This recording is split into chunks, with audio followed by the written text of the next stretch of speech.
ಭಗವಂತ ದೇವತೆಗಳ ಪ್ರಾರ್ಥನೆಗೆ ಓಗೊಟ್ಟು ಅಶರೀರವಾಣಿಯ ಮೂಲಕ ಹೇಳ್ತಾ ಇದ್ದಾನೆ, ನಾನು ವಸುದೇವ ದೇವಕಿಯರ ಮಗನಾಗಿ ಭೂಮಿಯಲ್ಲಿ ಅವತಾರ ಮಾಡ್ತಾ ಇದ್ದೇನೆ. ಯಾರೆಲ್ಲರಿಗೆ ಆ ಭಗವಂತನ ಸೇವೆ ಮಾಡುವ ಬಯಕೆ ಇದೆ, ನೀವೆಲ್ಲ ಭೂಮಿಯಲ್ಲಿ ಅವತಾರ ಮಾಡ್ರಿ. ಇಷ್ಟು ಬ್ರಹ್ಮದೇವರು ಉಳಿದ ದೇವತೆಗಳಿಗೆ ಭಗವಂತ ಹೀಗೆ ಆಜ್ಞೆ ಮಾಡಿದ ಅಂತ ಹೇಳಿದ್ದಾರೆ. ಮೊದಲು ಭಗವಂತ ರಮಾದೇವಿಗೆ ಆಜ್ಞೆ ಮಾಡ್ತಾ ಇದ್ದಾನಂತೆ, ನೀನು ಭೂಮಿಗೆ ಹೋಗು, ದೇವಕಿಯ ಗರ್ಭದಲ್ಲಿರುವಂತಹ ಆ ಶಿಶುವನ್ನು ನಿನ್ನ ಇಚ್ಛಾಶಕ್ತಿಯಿಂದ ತೆಗೆದು ವಸುದೇವನ ಮತ್ತೊಬ್ಬ ಪತ್ನಿ ರೋಹಿಣಿ ಅಂತ ಇದ್ದಾಳೆ, ಅವಳಲ್ಲಿ ಇಡು.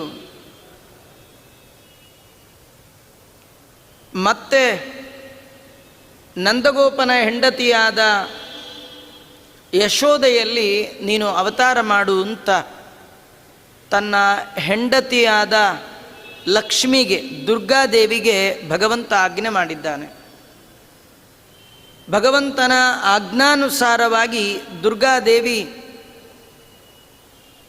ತನಗೆ ಒಡೆಯನಾದ ಭಗವಂತನಿಗೆ ಪ್ರದಕ್ಷಿಣೆ ಮಾಡಿ ದೇವರು ಹೇಳಿದ ಹಾಗೆ ಮಾಡಿದ್ದಾಳೆ. ದೇವಕಿಯ ಗರ್ಭದಲ್ಲಿ 7ನೇ ಗರ್ಭವಾಗಿ ಬಂದವ ಯಾರದು? ಯದ್ಯಪಿ ದೇವಕಿಗೆ 6 ಮಕ್ಕಳು ಹುಟ್ಟಿದ್ವು, 6 ಮಕ್ಕಳನ್ನು ಕಂಸ ಪಾಪಿ ಕೊಂದ. 7ನೇ ಮಗು ಗರ್ಭದಲ್ಲಿತ್ತು, ಆದರೆ ಅದು ಹುಟ್ಟಲಿಲ್ಲ ಅವಳಿಗೆ. ಆದರೆ ಯಾರದು? ಅದು ಶೇಷದೇವರಂತೆ. ಅದು ಭಗವಂತನೇ ಶೇಷದೇವರಿಗೆ ಆಜ್ಞೆ ಮಾಡಿದ್ದಾನೆ. ಆಜ್ಞಾಪಯಾಮಾಸ ಪುರಾಸ ಶೇಷಂ ಜಜ್ಞೆ ಸರೋಹಿಣ್ಯುದಯೋದಯಾದ್ರೇ. ಸಾಮಾನ್ಯವಾಗಿ ನಮ್ಮ ಮನೆಗಳಿಗೆಲ್ಲ ಸ್ವಾಮಿಗಳು ಬರಬೇಕಂದ್ರೆ ಅವ್ರ ಕಡೆಯವರು ಮೊದಲು ಬರ್ತಾರೆ. ಬಂದು ಆ ಸ್ಥಳ, ಪೂಜೆ ಮಾಡುವ ಸ್ಥಳವನ್ನೆಲ್ಲ ಶುದ್ಧಿ ಮಾಡ್ತಾರೆ. ಎಲ್ಲ ಸಿದ್ಧ ಆದಮೇಲೆ ಬರೋರು ಸ್ವಾಮಿಗಳು. ಹಾಗೆ ಭಗವಂತ ಆ ಗರ್ಭಕ್ಕೆ ಬರಬೇಕಾದ್ರೆ ಆ ಗರ್ಭದ ಶುದ್ಧೀಕರಣ ನಡಿಬೇಕು. ಯಾರು ಶುದ್ಧಿ ಮಾಡಬೇಕು? ಸ್ವತಃ ಶೇಷದೇವರೇ ಬಂದಿದ್ದಾರಂತೆ. ಈ ಕೃಷ್ಣಾವತಾರದಲ್ಲಿ ಭಗವಂತ ಶೇಷದೇವರನ್ನು ತನಗೆ ಅಣ್ಣನನ್ನಾಗಿ ಮಾಡಿಕೊಂಡಿದ್ದಾನೆ. ಯಾಕಿದು? ಅದು ವಾದಿರಾಜರು ಒಂದು ಅದ್ಭುತವಾದ ಯುಕ್ತಿಯನ್ನು ಕೊಡ್ತಾ ಹೇಳ್ತಾರೆ. ಒಬ್ಬ ರಾಜಾದಿರಾಜ ಬೇರೆ ಊರಿಗೆ ಪ್ರಯಾಣ ಮಾಡುವ ಸಂದರ್ಭದಲ್ಲಿ ಹೋದ ಕಡೆ ಇದ್ದ ಹಾಸಿಗೆ ಮೇಲೆ ಮಲಗೋಲ್ಲ. ಅವನದೇ ಆಗಿರ್ತಕ್ಕಂಥ ಹಾಸಿಗೆ ಅದೆಲ್ಲ ಮೊದಲು ಹೋಗಬೇಕು. ರಾಜ ಬಳಸುವ ಪದಾರ್ಥಗಳನ್ನು ಮತ್ತೊಬ್ಬರು ಬಳಸೋ ಹಾಗಿಲ್ಲ. ಮತ್ತೊಬ್ಬರು ಬಳಸೋದನ್ನು ಚಕ್ರವರ್ತಿ ತಾನು ಉಪಯೋಗಿಸಲ್ಲ. ಯಾರೋ ತಿಂದು ತಟ್ಟೆ ಒಳಗೆ ಚಕ್ರವರ್ತಿ ತಿನ್ನೋದಾಗಲಿ, ಯಾರೋ ಕೂತ್ರೊಳಗೆ ಸಿಂಹಾಸನದಲ್ಲೇ ಅವನು ಕೂಡೋದು, ಯಾವುದೋ ಒಂದು ಚೇರಲ್ಲಿ ಕೂಡಿ ಹಾಗೆಲ್ಲ ಕೂಡ್ಲಿಕ್ಕೆ ಬರಲ್ಲ. ಅಲ್ಲ, ಈ ಸಾಮಾನ್ಯ ಭೂಲೋಕದ ಚಕ್ರವರ್ತಿಗಳಿಗೆ ಹೀಗಂತಾದರೆ 14 ಲೋಕದ ಚಕ್ರವರ್ತಿ ಭಗವಂತ ರಾಜಾದಿರಾಜಾಯ ಅವನು. ಅಂಥ ರಾಜ ತಾನು ಹೋಗಬೇಕಾದ್ರೆ ತನ್ನ ಶಯ್ಯಾಂ, ತನ್ನ ಹಾಸಿಗೆಯನ್ನೇ ಮೊದಲು ಕಳಿಸೋದು. ಹೀಗಾಗಿ ಭಗವಂತನ ಹಾಸಿಗೆ ಶೇಷದೇವ. ಅದಕ್ಕೆ ದೇವಕಿಯ ಗರ್ಭದಲ್ಲಿ ತಾನು ಬರುವ ಮೊದಲು ತನ್ನ ಹಾಸಿಗೆಯಾದ ಶೇಷದೇವರನ್ನೇ ಮೊದಲು ಕಳಿಸಿದ್ದಾನೆ. ಶೇಷದೇವರಿಗೆ ಭಗವಂತ ಅಂದ, ಕೃಷ್ಣಾವತಾರ ಕಾಲದಲ್ಲಿ ಹೇ ಶೇಷ, ನೀನು ನನಗಿಂತಲೂ ಮೊದಲಿಗನಾಗಿ ಹುಟ್ಟು, ನೀನು ನನಗೆ ಅಣ್ಣನಾಗು, ಅಗ್ರಜನಾಗು ಅಂತ. ಶೇಷದೇವರಿಗೆ ಭಾರಿ ಭಯ ಆಯಿತು. ಅಲ್ಲ ಸ್ವಾಮಿ, ನಿಂಗೆ ಅಣ್ಣ, ನಿನಗಿಂತೂ ಹಿರಿಯರು ಯಾರಾದರೂ ಇದ್ದಾರಾ? ಇದೊಳ್ಳೆ ಸಂಕಟಕ್ಕೆ ಬಂತಲ್ಲ, ನಾನು ಮಾತ್ರ ನಿಂಗೆ ಅಣ್ಣ ಆಗೋಲ್ಲ. ಯಾಕಂದರೆ ನಾನೇನಾದರೂ ಅಣ್ಣ ಆಗಿ ಹುಟ್ಟಿದ್ರೆ ನೀನು ಆ ಕೃಷ್ಣಾವತಾರ ಕಾಲದಲ್ಲಿ ಎಷ್ಟು ಬಾರಿ ನಮಸ್ಕಾರ ಮಾಡ್ತೀಯೋ ಅಣ್ಣ ಅಣ್ಣ ಅಂತ. ಒಂದೊಂದು ಸತಿ ನಮಸ್ಕಾರ ಮಾಡ್ದಂಗೂ ನಂಗೆ ತುಂಬ ಪಾಪ ಬರುತ್ತೆ. ನೀನು ನಿಜವಾಗಿ ಜಗತ್ತಿನ ಎಲ್ಲರಿಗಿಂತಲೂ ಹಿರಿಯ, ದೇವತ್ವದಲ್ಲಿ ನೋಡೆ ದಿವಿಜರೊಡೆಯ. ಇಂತಹ ನಿನಗೆ ನಾನು ಅಣ್ಣ ಆಗಲಿಕ್ಕೆ ಸಾಧ್ಯ ಇಲ್ಲ ಅಂದಾಗ ಭಗವಂತ ಅಂತಾನೆ, ನೀನು ಸುಮ್ಮನೆ ಅಣ್ಣ ಆಗು, ನಿನ್ನೊಳಗೆ ನಾನೇ ಕೂತ್ಕೊಳ್ತೇನೆ ಅಂತ ಹೇಳಿ ಕೇಶಾತ್ಮನ ಸನ್ನಿಹಿತ ಸಸ್ಮಿನ್, ಆ ಶೇಷದೇವರಲ್ಲಿ ತನ್ನ ಮೂಲ ರೂಪದ ಒಂದು ಬಿಳಿ ಕೂದಲು ಅದರ ಸನ್ನಿಧಾನ ಅಂತ. ಕೃಷ್ಣನಾಗಿ ಬಂದದ್ದು, ಬಲರಾಮನಾಗಿ ಬಂದದ್ದು, ಭಗವಂತನ ಮೂಲ ರೂಪದ ಎರಡು ಕೂದಲಂತೆ.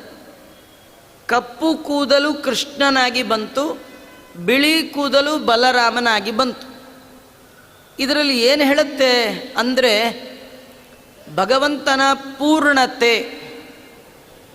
ಅವನ ಕೂದಲೇ ಅವನು, ಅವನೇ ಅವನ ಕೂದಲು. ನಾವು ಬೇರೆ, ನಮ್ಮ ಕೂದಲು ಬೇರೆ. ನಮ್ಮಲ್ಲಿ ನಮ್ಮ ಕೂದಲು ಎಷ್ಟೋ ಬಾರಿ ಹೋಗುತ್ತೆ ಬರುತ್ತೆ ಹೋಗುತ್ತೆ ಬರುತ್ತೆ. ಆದರೆ ದೇವರದು ಅಂಥ ಕೂದಲಿಲ್ಲ. ಅದು ಜ್ಞಾನ ಆನಂದಾತ್ಮಕವಾದ ಕೂದಲು. ಭಗವಂತನ ಸ್ವರೂಪ, ಅವಯವ, ಇದರೊಳಗೆ ಯಾವ ಭೇದವೂ ಇಲ್ಲ. ದೇವರು ಆಪಾದ ಮೌಳಿ ಪರ್ಯಂತರವಾಗಿ ಪೂರ್ಣನಾಗಿದ್ದಾನೆ. ನಮ್ಮ ಕೈ ಬೆರಳಿನ ಉಗುರಿದೆ, ಇದು ಬೆಳೀತಾ ಬೆಳೀತಾ ಇರುತ್ತೆ, ಕತ್ತರಿಸಿಬಿಡ್ಬಹುದು. ಆದರೆ ದೇವರ ಉಗುರು ಕತ್ತರಿಸ್ಲಿಕ್ಕೆ ಬರಲ್ಲ. ದೇವರು ಎಷ್ಟು ಪೂರ್ಣನೋ ದೇವರ ಉಗುರು ಅಷ್ಟೇ ಪೂರ್ಣ. ಅದಕ್ಕೆ ಮಧ್ವಾಚಾರ್ಯರು ದೇವರ ಸ್ತೋತ್ರ ಮಾಡುವಾಗ ದೇವರ ಉಗುರಿನ ಸ್ತೋತ್ರ ಮಾಡಿದ್ದಾರೆ. ಅದನ್ನೇ ನಖಸ್ತುತಿ ಅಂತ ಕರೀತಾರೆ. ಮುಖಸ್ತುತಿ ಅಲ್ಲ, ನಖಸ್ತುತಿ. ನಖಸ್ತುತಿಯೇ ದೇವರ ಮುಖಸ್ತುತಿ. ನಮಗೆ ಯಾರಿಗಾರು ಹೊಗಳುವಾಗ, ನೀವು ಎಲ್ಲಿಯಾದರೂ ಹೊಗಳುವ ಪ್ರಸಂಗ ಬಂದರೆ, ಆಚಾರ್ಯದ ಕೂದಲು ಚೆನ್ನಾಗಿದೆ, ಆಚಾರ್ಯ ಎಷ್ಟೆಷ್ಟು ಉದ್ರ ಉಗುರು ಬಿಟ್ಟಿದ್ದಾರೆ, ಇಂಥವ್ರನ್ನೇ ಪ್ರವಚನಕ್ಕೆ ಕರೆಸಬೇಕು, ಹೀಗೆ ಯಾರಂತಾರ. ಆಚಾರ್ಯನ ಹೊಗಳೋದಾದರೆ ಒಳ್ಳೆ ಓದ್ಕೊಂಡಿದ್ದಾರೆ, ಒಳ್ಳೆ ಪ್ರವಚನ ಮಾಡ್ತಾರೆ ಅಂದರೆ ಅದು ಆಚಾರ್ಯಗೆ ಹೋಗುತ್ತೆ. ಆಚಾರ ಉಗುರು ಚೆನ್ನಾಗಿದೆ, ಆಚಾರ ಮುಖ ಚೆನ್ನಾಗಿದೆ, ಅದೆಲ್ಲ ಪ್ರಯೋಜನಕ್ಕೆ ಬರಲ್ಲ. ಆದರೆ ದೇವರ ವಿಚಾರದಲ್ಲಿ ದೇವರ ಉಗುರನ್ನು ಕೊಂಡಾಡಿದರೂ ದೇವರನ್ನೇ ಕೊಂಡಾಡಿದ ಫಲ. ಯಾಕಂದರೆ ದೇವರು ಅವಯವಗಳಿಂದ ಪೂರ್ಣ. ಅವನ ಕೂದಲು, ಅವನ ಮುಖ, ಅವನ ಮೂಗು, ಅವನ ಕೈ ಉಗುರು ಎಲ್ಲವೂ ಕೂಡ ಅವನಷ್ಟೇ ಪೂರ್ಣ. ಎಲ್ಲವೂ ಅವನಿಗಿಂತಲೂ ಅಭಿನ್ನ. ನಮ್ಮಿಂದ ನಮ್ಮ ಕೂದಲು, ನಮ್ಮ ಉಗುರು, ನಮ್ಮ ಕೈ, ನಮ್ಮ ಕಾಲು ಎಲ್ಲ ಭಿನ್ನ. ಯಾವುದೂ ಅವಯವಗಳು ಪೂರ್ಣ ಇಲ್ಲ. ದೇವರ ಎಲ್ಲ ಅವಯವ ಪೂರ್ಣ.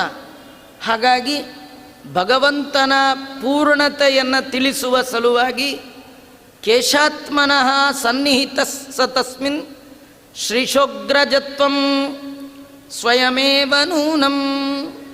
ಸ್ವಯಂ ಭಗವಂತ ತಾನೇ ಅಣ್ಣ ಆಗಿದ್ದಾನೆ. ಬಲರಾಮ ನೋಡಲಿಕ್ಕಷ್ಟೆ. ಬಲರಾಮನಲ್ಲಿ ಭಗವಂತನದೇ ಒಂದು ರೂಪ. ಅದು ಯಾವ ರೂಪ ಅಂದರೆ ಶುಕ್ಲಕೇಶ ರೂಪ. ಭಗವಂತನ ಮೂಲ ಅನಂತ ಪದ್ಮನಾಭ ರೂಪ. ಆ ರೂಪದಿಂದ ಭಗವಂತನ ಎಲ್ಲ ರೂಪಗಳು ಬರ್ತಾ ಇರುತ್ತೆ. ಅವತಾರ ಕಾರ್ಯ ಮಾಡಿದ ಮೇಲೆ ವಾಪಸ್ ಹೋಗಿಬಿಡುತ್ತೆ. ಎಲ್ಲ ರೂಪಗಳು ಎಲ್ಲ ಕಾಲದಲ್ಲಿಯೂ ಇರುವಂಥದ್ದು. ದೇವರಿಗೆ ಯಾವ ಭಕ್ತರಿಗೆ ಯಾವ ರೂಪವನ್ನು ತೋರಿಸ್ಬೇಕು ಅಂತ ಅನ್ಸತ್ತೋ ತೋರಿಸ್ತಾನೆ. ನೋಡಿ, ರಾಮನವಮಿ ಅಂತ ಮಾಡ್ತೀವಿ. ಇದು ರಾಮನವಮಿ ಅಂದರೆ ರಾಮ ಹುಟ್ಟಿದ ದಿನ. ರಾಮ ಹುಟ್ಟಿದ ದಿನ ಆದಮೇಲೆ ಹೋಗಿದ್ದ ದಿನ ಒಂದು ಬೇಕಲ್ಲ, ಅದಿಲ್ಲ. ರಾಮಂದು ಹುಟ್ಟಿದ ದಿನ ಇದೆ, ಹೋಗೋ ವ್ಯಕ್ತಿ ಅಲ್ಲ ಅದು. ನೀವೆಲ್ಲ ಕಥೆ ಕೇಳಿದಿರಿ. ಕೃಷ್ಣ ಸ್ಯಮಂತಕಮಣಿ ತರುವ ಸಂದರ್ಭದಲ್ಲಿ ಜಾಂಬುವಂತನ ಹತ್ರ ಹೋದ. ಜಾಂಬುವಂತ ಕೃಷ್ಣಂಗೆ ತುಂಬ ದಿನ ಯುದ್ಧ ಆಯಿತು. ಜಾಂಬುವಂತ ಭಾರೀ ಗಟ್ಟಿಗ, ಏನು ಮಾಡಿದ್ರೂ ಸೋಲೋಲ್ಲ. ಅದಕ್ಕೆ ಕೃಷ್ಣ ಏನು ಮಾಡ್ದ, ಜಾಂಬುವಂತನಿಗೆ ರಾಮ ರೂಪ ತೋರಿಸಿದ. ಆಗ ತಾನು ಹೋಗಿ ರಾಮನ ಕಳಿಸ್ದ ಅಂತಿಲ್ಲ, ಕೃಷ್ಣನೇ ರಾಮನಾಗಿ ಕಂಡ. ಇದರರ್ಥ ಏನಂದರೆ, ಕೃಷ್ಣನ ರೂಪದ ಒಳಗೆ ರಾಮನ ರೂಪ ಇದೆ, ಕೃಷ್ಣನ ರೂಪದ ಒಳಗೆ ನರಸಿಂಹ ರೂಪ ಇದೆ, ಕೃಷ್ಣನ ರೂಪದ ಒಳಗೆ ಎಲ್ಲ ರೂಪಗಳು. ಪರಮಾತ್ಮನೇ ಸತತಮೇಕ ರೂಪಿಣೆ ದಶರೂಪಿಣೆ ಶತಸಹಸ್ರ ರೂಪಿಣೆ ಅವಿಕಾರಿಣೇ ಸ್ಫುಟಮನಂತ ರೂಪಿಣೆ ಸುಖಚಿತ್ ಸಮಸ್ತ ತನವೇ ನಮೋ ನಮಃ. ಒಂದು ರೂಪದ ಒಳಗೆ ಅನಂತ ರೂಪಗಳಿದೆ. ನಮಗೆ ನೋಡುವ ಯೋಗ್ಯತೆ ಯಾವುದೋ ಆ ರೂಪವನ್ನು ಭಗವಂತ ಆ ಭಕ್ತರಿಗೆ ಆ ಕಾಲದಲ್ಲಿ ಅಲ್ಲೇ ತೋರಿಸ್ತಾನೆ. ಅವನ ಎಲ್ಲ ರೂಪಗಳು ಎಲ್ಲ ಕಾಲದಲ್ಲಿಯೂ ಒಂದೇ ಮೂರ್ತಿಯ ಒಳಗೆ ಇರ್ತಕ್ಕಂಥದ್ದು. ಈ ರೀತಿ ಅವನು ಪೂರ್ಣನಾಗಿದ್ದಾನೆ. ಹೀಗಾಗಿ ಬಲರಾಮನ ಒಳಗೆ ತನ್ನದೇ ಆದ ಒಂದು ರೂಪವನ್ನು ಇಟ್ಟು ನಮಸ್ಕಾರ ಮಾಡ್ತಿದ್ದ. ಅದು ಯಾವುದು ರೂಪ ಅಂದರೆ ಕೇಶಾತ್ಮನಃ ಶುಕ್ಲಕೇಶ. ಕೇಶ ಅಂದರೆ ಕೂದಲು, ಬಿಳಿ ಕೂದಲಿನ ರೂಪದಲ್ಲಿ ಬಲರಾಮನ ಅವತಾರ ಇರುವ ತನಕ ಅದರ ಒಳಗೆ ಸನ್ನಿಹಿತನಾಗಿದ್ದು ಭಗವಂತ ತನಗೆ ತಾನೇ ಅಣ್ಣನಾಗಿದ್ದಾನೆ. ಇದರೊಳಗೆ ಏನು ಕಥೆ ಅಂದರೆ, ಇನ್ನೊಂದು ವಸುದೇವನ ಮತ್ತೊಬ್ಬ ಹೆಂಡತಿ ರೋಹಿಣಿ ಅಂತ. ಆ ರೋಹಿಣಿ ದೇವಿ ದೇವರನ್ನು ಕುರಿತು ತಪಸ್ಸು ಮಾಡಿದ್ಲು. ಕೃಷ್ಣಾವತಾರ ಕಾಲದಲ್ಲಿ 3 ಜನ ತಪಸ್ಸು ಮಾಡಿದರು. ಒಂದು ದೇವಕಿ, ಇನ್ನೊಂದು ಯಶೋಧ, ಇನ್ನೊಂದು ರೋಹಿಣಿ. ಈ 3 ಜನರದ್ದು ಒಂದೇ ಬಯಕೆ, ಭಗವಂತ ನೀನು ಮಗನಾಗಿ ನಮ್ಮ ಮನೆಗೆ ಬರಬೇಕು ಅಂತ. ಭಗವಂತ ಅವರೆಲ್ಲರಿಗೆ ಮಾತು ಕೊಟ್ಟಿದ್ದ. ದೇವಕಿಯ ಹೊಟ್ಟೆಯಲ್ಲಿ ಕೃಷ್ಣನಾಗಿ ಬಂದ, ಯಶೋಧೆಗೆ ಮಗನಾಗಿ ಬೆಳೆದ. ಅದೇ ಭಗವಂತನ ಇನ್ನೊಂದು ರೂಪ ಶುಕ್ಲಕೇಶದ ರೂಪ. ರೋಹಿಣಿ ಕೇಳಿದ್ಲು, ನನ್ನೊಳಗೆ ನೀನು ಬಾ ಅಂತ. ಆ ಶುಕ್ಲಕೇಶ ರೂಪದಿಂದ ಬಂದ. ಅಷ್ಟೇ ಅಲ್ಲ, ಕೃಷ್ಣ ಹುಟ್ಟುವಾಗ ಆ ನಕ್ಷತ್ರದಲ್ಲೇ ಹುಟ್ಟಿದ. ಅವಳ ನಕ್ಷತ್ರ ರೋಹಿಣಿ ಅಂತ. ಹುಟ್ಟಿದ್ದು ಕೂಡ ರೋಹಿಣ್ಯಾಂ ಅರ್ಧರಾತ್ರೇತು, ಶ್ರಾವಣ ಮಾಸ, ಕೃಷ್ಣ ಪಕ್ಷ, ಅಷ್ಟಮಿ ತಿಥಿ, ರೋಹಿಣಿ ನಕ್ಷತ್ರದಲ್ಲಿ ಭಗವಂತ ಹುಟ್ಟಿದ. ರೋಹಿಣಿಗೆ ಆನಂದ ಆಯಿತು. ಹೀಗಾಗಿ 3 ಜನ ಭಕ್ತರಿಗೂ ಕೂಡ ಮಗನಾಗಿ ಬರ್ತೇನೆ ಅಂತೇನು ಭಗವಂತ ಹೇಳಿದ್ದ, ಅದನ್ನು ಸತ್ಯ ಮಾಡುವ ಸಲುವಾಗಿ ರೋಹಿಣಿಯ ಗರ್ಭದಲ್ಲಿಯೂ ಕೂಡ ಭಗವಂತ ತಾನು ಶುಕ್ಲಕೇಶ ರೂಪದಿಂದ ಬಂದಿದ್ದಾನೆ. ಇಷ್ಟೆಲ್ಲ ಆದಮೇಲೆ ಈ ಕೃಷ್ಣ ಪರಮಾತ್ಮ ಭೂಮಿಲಿ ಹುಟ್ಟಲಿಕ್ಕೇನು ಕಾರಣ, ಯಾಕೆ ಬಂದ, ಅದನ್ನು ವಾದಿರಾಜರು ವರ್ಣನೆ ಮಾಡ್ತಾರೆ. ಬಲಾತ್ ಪ್ರಗೃಹ್ಯ ಸ್ವಕವಾಟ ಪಾಲೌ ನಿಶಾಚರೌ ಭೂತಲಮೇತ್ಯ ದೃಪ್ತೌ ನೃತಸ್ಕರೌ ತೌ ವಿನಿಹತ್ಯ ವಿಷ್ಣು ನಿಜೋ ನಿನೀಶನ್ನಿವ ಗಂಗಗಭೂತ್. ತನ್ನ ಅರಮನೆಯ ದ್ವಾರಪಾಲಕರು, ದೇವರ ಅರಮನೆ ಅಯೋಧ್ಯ ನಗರ ಅಂತ. ಅಂದರೆ ಇಲ್ಲಿ ಇರೋ ಅಯೋಧ್ಯ ಅಲ್ಲ, ಮೂಲ ಸ್ಥಾನ. ಭಗವಂತ ಏನು ವಾಸ ಮಾಡ್ತಾ ಇದ್ದಾನೆ ಆ ವೈಕುಂಠಕ್ಕೂ ಅಯೋಧ್ಯ ಅಂತ ಕರೀತಾರೆ. ಆ ನಗರಕ್ಕೆ ಹೋಗಬೇಕಾದ್ರೆ ಮಧ್ಯದಲ್ಲಿ ಒಂದು ನದಿ ಆದಮೇಲೆ ಒಂದು ಬಾಗಿಲು, ಆ ಬಾಗಿಲಾದ್ಮೇಲೆ ಇನ್ನೊಂದು ಬಾಗಿಲು, ಹೀಗೆ 7 ಬಾಗಿಲಿದೆ. ಅದರ ದೇವರ ಬಳಿ ಇರುವ ಬಾಗಿಲು ಮೊದಲ ಬಾಗಿಲು, ಅಲ್ಲಿ ಬ್ರಹ್ಮದೇವರು ಕಾಯ್ತಾ ಇರ್ತಾರಂತೆ. ಹೀಗೆ ಬರ್ತಾ ಬರ್ತಾ ಬರ್ತಾ 7ನೇ ಬಾಗಿಲಲ್ಲಿರೋರು ಜಯ ವಿಜಯರು. ಆ ಜಯ ವಿಜಯರನ್ನು ಕೆಲವು ದೈತ್ಯರು ಅಪಹಾರ ಮಾಡಿಬಿಟ್ರಂತೆ. ಅವ್ರನ್ನ ಹಿರಣ್ಯಾಕ್ಷ ಹಿರಣ್ಯಕಶ್ಯಪ ಅನ್ನುವ ದೈತ್ಯರು, ಅದು ಮೂಲ ರೂಪದ ದೈತ್ಯರವರು ಜಯ ವಿಜಯರ ಒಳಗೆ ಪ್ರವಿಷ್ಟರಾಗಿದ್ದಾರೆ. ಹೀಗಾಗಿ ಅವರಿಗೆ ದುರ್ಬುದ್ಧಿ ಬಂತು. ಸನಕಾದಿಗಳನ್ನು ತಡೆದರು. ಸನಕಾದಿಗಳು ಶಾಪ ಕೊಟ್ಟರು, ಕೆಳಗೆ ಬಿದ್ದದ್ದಲ್ಲ, ದೈತ್ಯರು ಬೀಳಿಸಿದ್ರು. ನಾವೆಲ್ಲ ಸಾಮಾನ್ಯ ನಡೆಯುವಾಗ ಬಿದ್ವಿ ಅಂತ ಅಂದ್ಕೊಳ್ತೀವಿ, ಬಿದ್ದದ್ದಲ್ಲ. ದೇವತೆಗಳು ದೈತ್ಯರು ನಮ್ಮನ್ನು ಬೀಳಿಸ್ತಾರೆ. ಹಾಗಾದರೆ ಬೀಳಿಸಿದ ಹಾಗೆ ನಮ್ಮನ್ನು ಕಾಯುವವ ಭಗವಂತ. ಅವನನ್ನು ನಾವು ಸದಾ ಧ್ಯಾನ ಮಾಡಬೇಕಂತ. ಯಾವಾಗ ನಮಗೆ ಜೀವನದಲ್ಲಿ ಅಹಂಕಾರ ಮಮಕಾರ ಹೆಚ್ಚಾಗತ್ತೋ, ಅದು ಅಹಂಕಾರ ಮತ್ತು ಮಮಕಾರವೇ ನಮಗೆ ಜೀವನದ ನಡೆಯಲ್ಲಿ ನಮ್ಮನ್ನು ಎಡುವ ಹಾಗೆ ಮಾಡುವ ದೈತ್ಯರು. ನಾವೇನಾದರೂ ಎಡವಿದ್ದೀವಿ, ಏನಾದರೂ ನಮ್ಮಿಂದ ತಪ್ಪುಗಳಾಗಿದೆ, ದೊಡ್ಡವರ ಶಾಪಕ್ಕೆ ಗುರಿಯಾಗ್ತಾ ಇದ್ದೀವಿ, ಗುರು ಹಿರಿಯರ ಅವಕೃಪೆಗೆ ಪಾತ್ರರಾಗಿದ್ದೇವೆ. ಇದಕ್ಕೇನು ಕಾರಣ ಅಂದರೆ ನಮ್ಮ ಅಹಂಕಾರ. ಅಹಂಕಾರ ಕಾಮನ್, ಸ್ಪೆಷಲ್ ಏನು ಗೊತ್ತಾ? ದುರಹಂಕಾರ. ಎಡವಲಿಕ್ಕೆ ಕಾರಣ ಅಹಂಕಾರ ಅಲ್ಲ, ದುರಹಂಕಾರ. ಅಹಂಕಾರ ಅಂದರೆ ನಾನು ಅಂತ, ದುರಹಂಕಾರ ಅಂದರೆ ನಾನೇ ಅನ್ನೋದು. ನಾನು ಅದಿರಬೇಕಾದ್ದು, ಆದರೆ ನನ್ನ ಬಿಟ್ಟರಿಲ್ಲ, ನಾನೇ ಮಾಡೋದು, ನಂದೇ ಇದೆಯಲ್ಲ, ಈ ನಾನೇ ಇದೆಯಲ್ಲ, ಇದು ದುರಹಂಕಾರ. ಈ ದುರಹಂಕಾರ ಅನ್ನುವ ದೈತ್ಯ ಸಜ್ಜನನನ್ನು ಕೂಡ ಬೀಳಿಸ್ಬಿಡುತ್ತೆ. ಹಾಗಾಗಿ ನಮಗೆ ಬರಬಹುದಾದ ಇಂಥ ಅಹಂಕಾರ ಮಮಕಾರ ದುರಹಂಕಾರಗಳು ತಡೆ ಆಗಬೇಕಂದ್ರೆ ದೇವರ ದಯ ಬೇಕು. ಯಾರಿಗೆ ದೇವರ ದಯ ಇದೆ, ಯಾರು ಸದಾ ದೇವರ ಚಿಂತನೆ ಮಾಡ್ತಾನೆ, ಯಾವಾಗಲೂ ದೇವರ ನೆನಪು ಮನಸ್ಸಿನಲ್ಲೇ ಇರುತ್ತೆ, ಅವನಿಗೆ ಅಹಂಕಾರ ಬರಲ್ಲ. ಅಹಂಕಾರವೇ ಬರದೇ ಇದ್ಮೇಲೆ ದುರಹಂಕಾರ ಬರಲಿಕ್ಕಂತೂ ಸಾಧ್ಯವೇ ಇಲ್ಲ. ಹಾಗಾದರೆ ಸದಾ ಭಗವಂತನ ಸ್ಮರಣೆ ಯಾಕೆ ಮಾಡಬೇಕು? ದೇವರ ಸ್ಮರಣೆ ಯಾಕೆ ಹೇಳ್ತಾರೆ? ಯಾಕಂದರೆ ನಮ್ಮ ಕಣ್ಣು ಕೆಟ್ಟದ್ದನ್ನು ನೋಡಬಾರ್ದಾ, ಕಿವಿ ಕೆಟ್ಟದ್ದನ್ನು ಕೇಳಬಾರ್ದಾ, ಮನಸ್ಸು ಕೆಟ್ಟದ್ದು ಚಿಂತನೆ ಮಾಡಬಾರ್ದಾ, ಕೈ ಕೆಟ್ಟದ್ದನ್ನು ಪಡೆಯಲಿಕ್ಕೆ ಮುಂದೆ ಹೋಗಬಾರ್ದಾ, ಕಾಲು ಕೆಟ್ಟ ಕಡೆ ಹೋಗಬಾರ್ದಾ, ಮೂಗು ಕೆಟ್ಟ ಕಡೆ ಹೋಗಬಾರ್ದಾ, ಎಲ್ಲ ಕರೆಕ್ಟಾಗಿರಬೇಕಾ? ಹಾಗಾದ್ರೆ ನಿಮ್ಮ ತಲೆಯಲ್ಲಿ ದೇವರ ಚಿಂತನೆ ಯಾವಾಗಲೂ ಇರಲಿ. ಇದು ದ್ವಿತೀಯ ಸ್ಕಂದ ಭಾಗವತದಲ್ಲಿ ಬರುವ ಒಂದು ಮಾತು. ನಾರದರಿಗೆ ನಾರದರ ತಂದೆಯಾದ ಬ್ರಹ್ಮದೇವರು ಹೇಳ್ತಾರೆ, ನೋಡು ನಾರದ, ನಾನು ನನ್ನ ಜೀವನದಲ್ಲಿ ಎಂದೂ ತಪ್ಪೇ ಮಾಡಲ್ಲ ಅಂತ. ನಾನು ಕೆಟ್ಟದ್ದನ್ನು ನೋಡೋದೇ ಇಲ್ಲ, ಕೆಟ್ಟದ್ದನ್ನು ಕೇಳೋದೇ ಇಲ್ಲ, ನನ್ನ ಬಾಯಲ್ಲಿ ಬರೋ ಮಾತು ಸುಳ್ಳೇ ಆಗಲ್ಲ ಅಂತ. ಈಗ ನಮ್ಮ ಬಾಯಲ್ಲಿ ಬರೋ ಮಾತು ನಿಜವೇ ಆಗಲ್ಲ. ಬ್ರಹ್ಮದೇವರು ಹೇಳ್ತಾರೆ, ನಾನು ಎಂದೂ ಸುಳ್ಳೇ ಹೇಳಿಲ್ಲ ಅಂತ. ಇದು ಹೇಗೆ ಸಾಧ್ಯ ಆಯಿತು? ಬ್ರಹ್ಮದೇವರು ಹೇಳ್ತಾರೆ, ನನ್ನ ಕಣ್ಣು ಕೈಕಾಲು ಕಿವಿ ನಾಲಿಗೆ ಎಲ್ಲ ಇಷ್ಟು ಸತ್ಯವಾದದ್ದನ್ನೇ ನುಡಿಯಲಿಕ್ಕೆ ಕಾರಣ ಏನು ಗೊತ್ತಾ? ನಾನು ಭಕ್ತಿಯಿಂದ ಭಗವಂತನ ಹೆಸರನ್ನು ಜಪ ಮಾಡ್ತೇನೆ, ಅದಕ್ಕೆ ನನ್ನ ಕಣ್ಣು ಕೆಟ್ಟದ್ದನ್ನು ನೋಡಲ್ಲ, ನನ್ನ ನಾಲಿಗೆ ಸುಳ್ಳಾಡಲ್ಲ ಅಂತ. ಇವತ್ತು ನಮ್ಮ ನಾಲಿಗೆ ಬರೀ ಸುಳ್ಳಾಡುತ್ತೆ. ಯಾಕೆ ಹೇಳಿ? ದೇವರ ಸ್ಮರಣೆನೇ ಮಾಡೋಲ್ಲ, ದೇವರ ನೆನಪೇ ಇಲ್ಲ.